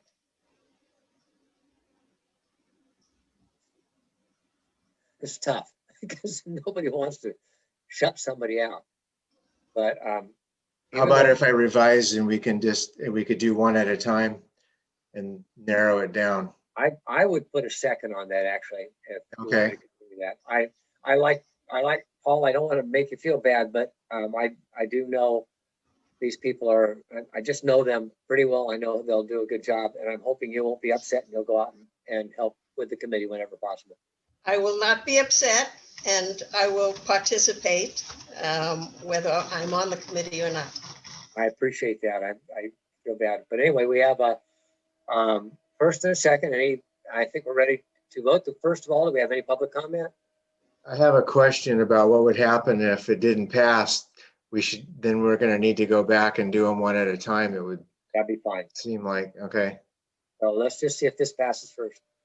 So if we don't have more comments, we're up to Gabe.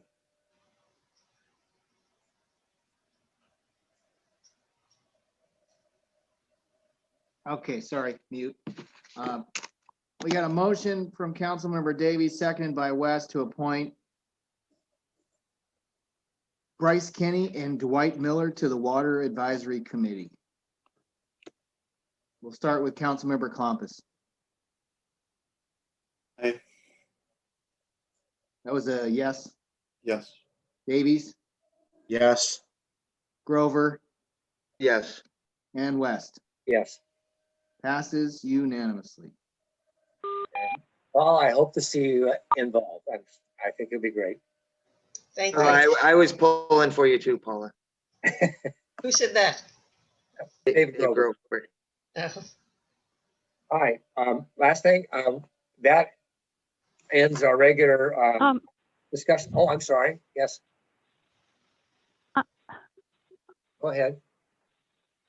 I'm so sorry if I'm breaking in over someone. Hello? You just got to us. We're pretty much done with the meeting. We're moving on. Hello? Hello, can you hear me? I've been trying for well over half an hour to get connected. Hello? Yes, can you hear us? Oh, you can hear me now. I hear you just Oh fine. my gosh. Well, I had a few, as a citizen of Trinidad, I wanted to thank all of you for this great meeting. I have been trying to follow all the instructions, but there were some lacking ones, so I haven't been able to be heard or participate. And, I hope this didn't happen to other people because this was a legal posting and I followed the instructions perfectly. I even bought a separate phone and AT&T for it, but it didn't work. And I will just finish off by singing something that I composed for this meeting. How about that? Okay. How are things in Trinidad? Do the people know it's paradise? Breathing in the fresh and healthy air that we share with others visiting from a noisy world. Trinidad's a pearl, and the creek that gives us water, and the fog and redwood trees, they keep our population safe with ease. Keep our Trinidad natural if you please. And it's good to know we have all kinds of characters in Trinidad. So Thank you very much. Thank you, Victoria. All right. All right. We're about finished with the meeting, so we're just done with all the main discussion items. We have a future agenda item. So do we have anybody with future agenda item that we want to make sure gets on the next in the June agenda? I know we do want to come back to the SDR issue, so let's make sure that's on there. Is there anything else that any of the councilmen would like to see on the next agenda? I don't see a lot of people jumping in on this. And not offhand. I would like maybe just an update on what kind of exploration is done for trail maintenance or repair for as per the recommendations from the Trails Committee. David, do you have something you wanted to add? I thought, okay. Richard? No. Okay, and I think I'm all set. So Eli, do you need anything else? You're ready to go. Oh. Someone, Ashley? Ashley, did you want to add something? I did have a question, and I'm not 100% sure if this is about you guys handle this, but a community garden that is open, not at the school because it's closed, but something that everybody could access, you know, just getting food that they need for their kids or whatever needs it in the area. Okay. I have a community garden next door to my home that was very functional last year. We even had a beehive. I'm trying to get it going again, and I'll talk to the homeowner, but it's something that, you know, the children could come down and experience too and get educated. It's something I'm kind of working on the side too. Okay, and I will definitely volunteer my time. We'll get that. We'll get that on a future agenda. Thank you, Ashley. All right, anybody else? All right, I think we're ready to adjourn. So thank you, everybody, for sticking with us all evening, and especially Aaron, who just kept us going. Thanks. Thank you. Bye. Thank you. Hey, everybody. Thanks. Bye.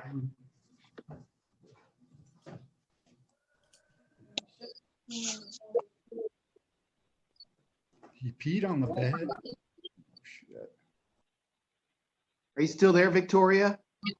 Yeah, I sure am. I'm now, my whole television has gone out. I don't know what's going on here. Hey, no, this is Gabe. Oh, boy.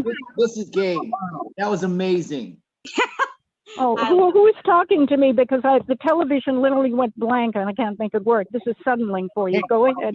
Who am I talking to? Oh, Steve. Steve, I tried for 3/4 of an hour with my new phone, the stupid AT&T cell phone I bought separately for this, and I could not get into that meeting no matter what I did. Even with AT&T coming on the line, trying to patch me on, I was completely muted. Nobody could hear me. This went on and on. I could not make any comments whatsoever. I could not even read the Moonstone Winery guys thing, which Dave did not read during the water advisory selection of the counselors, okay? He had promised him to read it, but he didn't. And that was the one that nominated Tom Davies, who so graciously bowed out of that. So now what do we have, Grover and Clompus? Yes. Hey, Victoria, here's what I'll do. I want to call you back on your cell phone line right now from the office, okay? And I'll talk to you more. Yeah, I'm actually on my Verizon phone, which was the one I didn't want to use, but you know, I'm on it right now. You were amazing. That just made my night. Thank you. I just had to do that because. Well, Victoria, it was great. Who is this on the line? Ashley. Thank you. I'm sorry? Ashley. Oh, Ashley, you're on the line. Yes, I am. Anyway, party line now all of a sudden after the city. You sung my child to bed, so thank you. We'll talk to Ashley. You can give me a call. I heard you talk to Angela maybe today or yesterday, but I'd love to talk to you more about getting involved. Perfect. All right. Well, have a good one, guys. All right. Good night. Bye.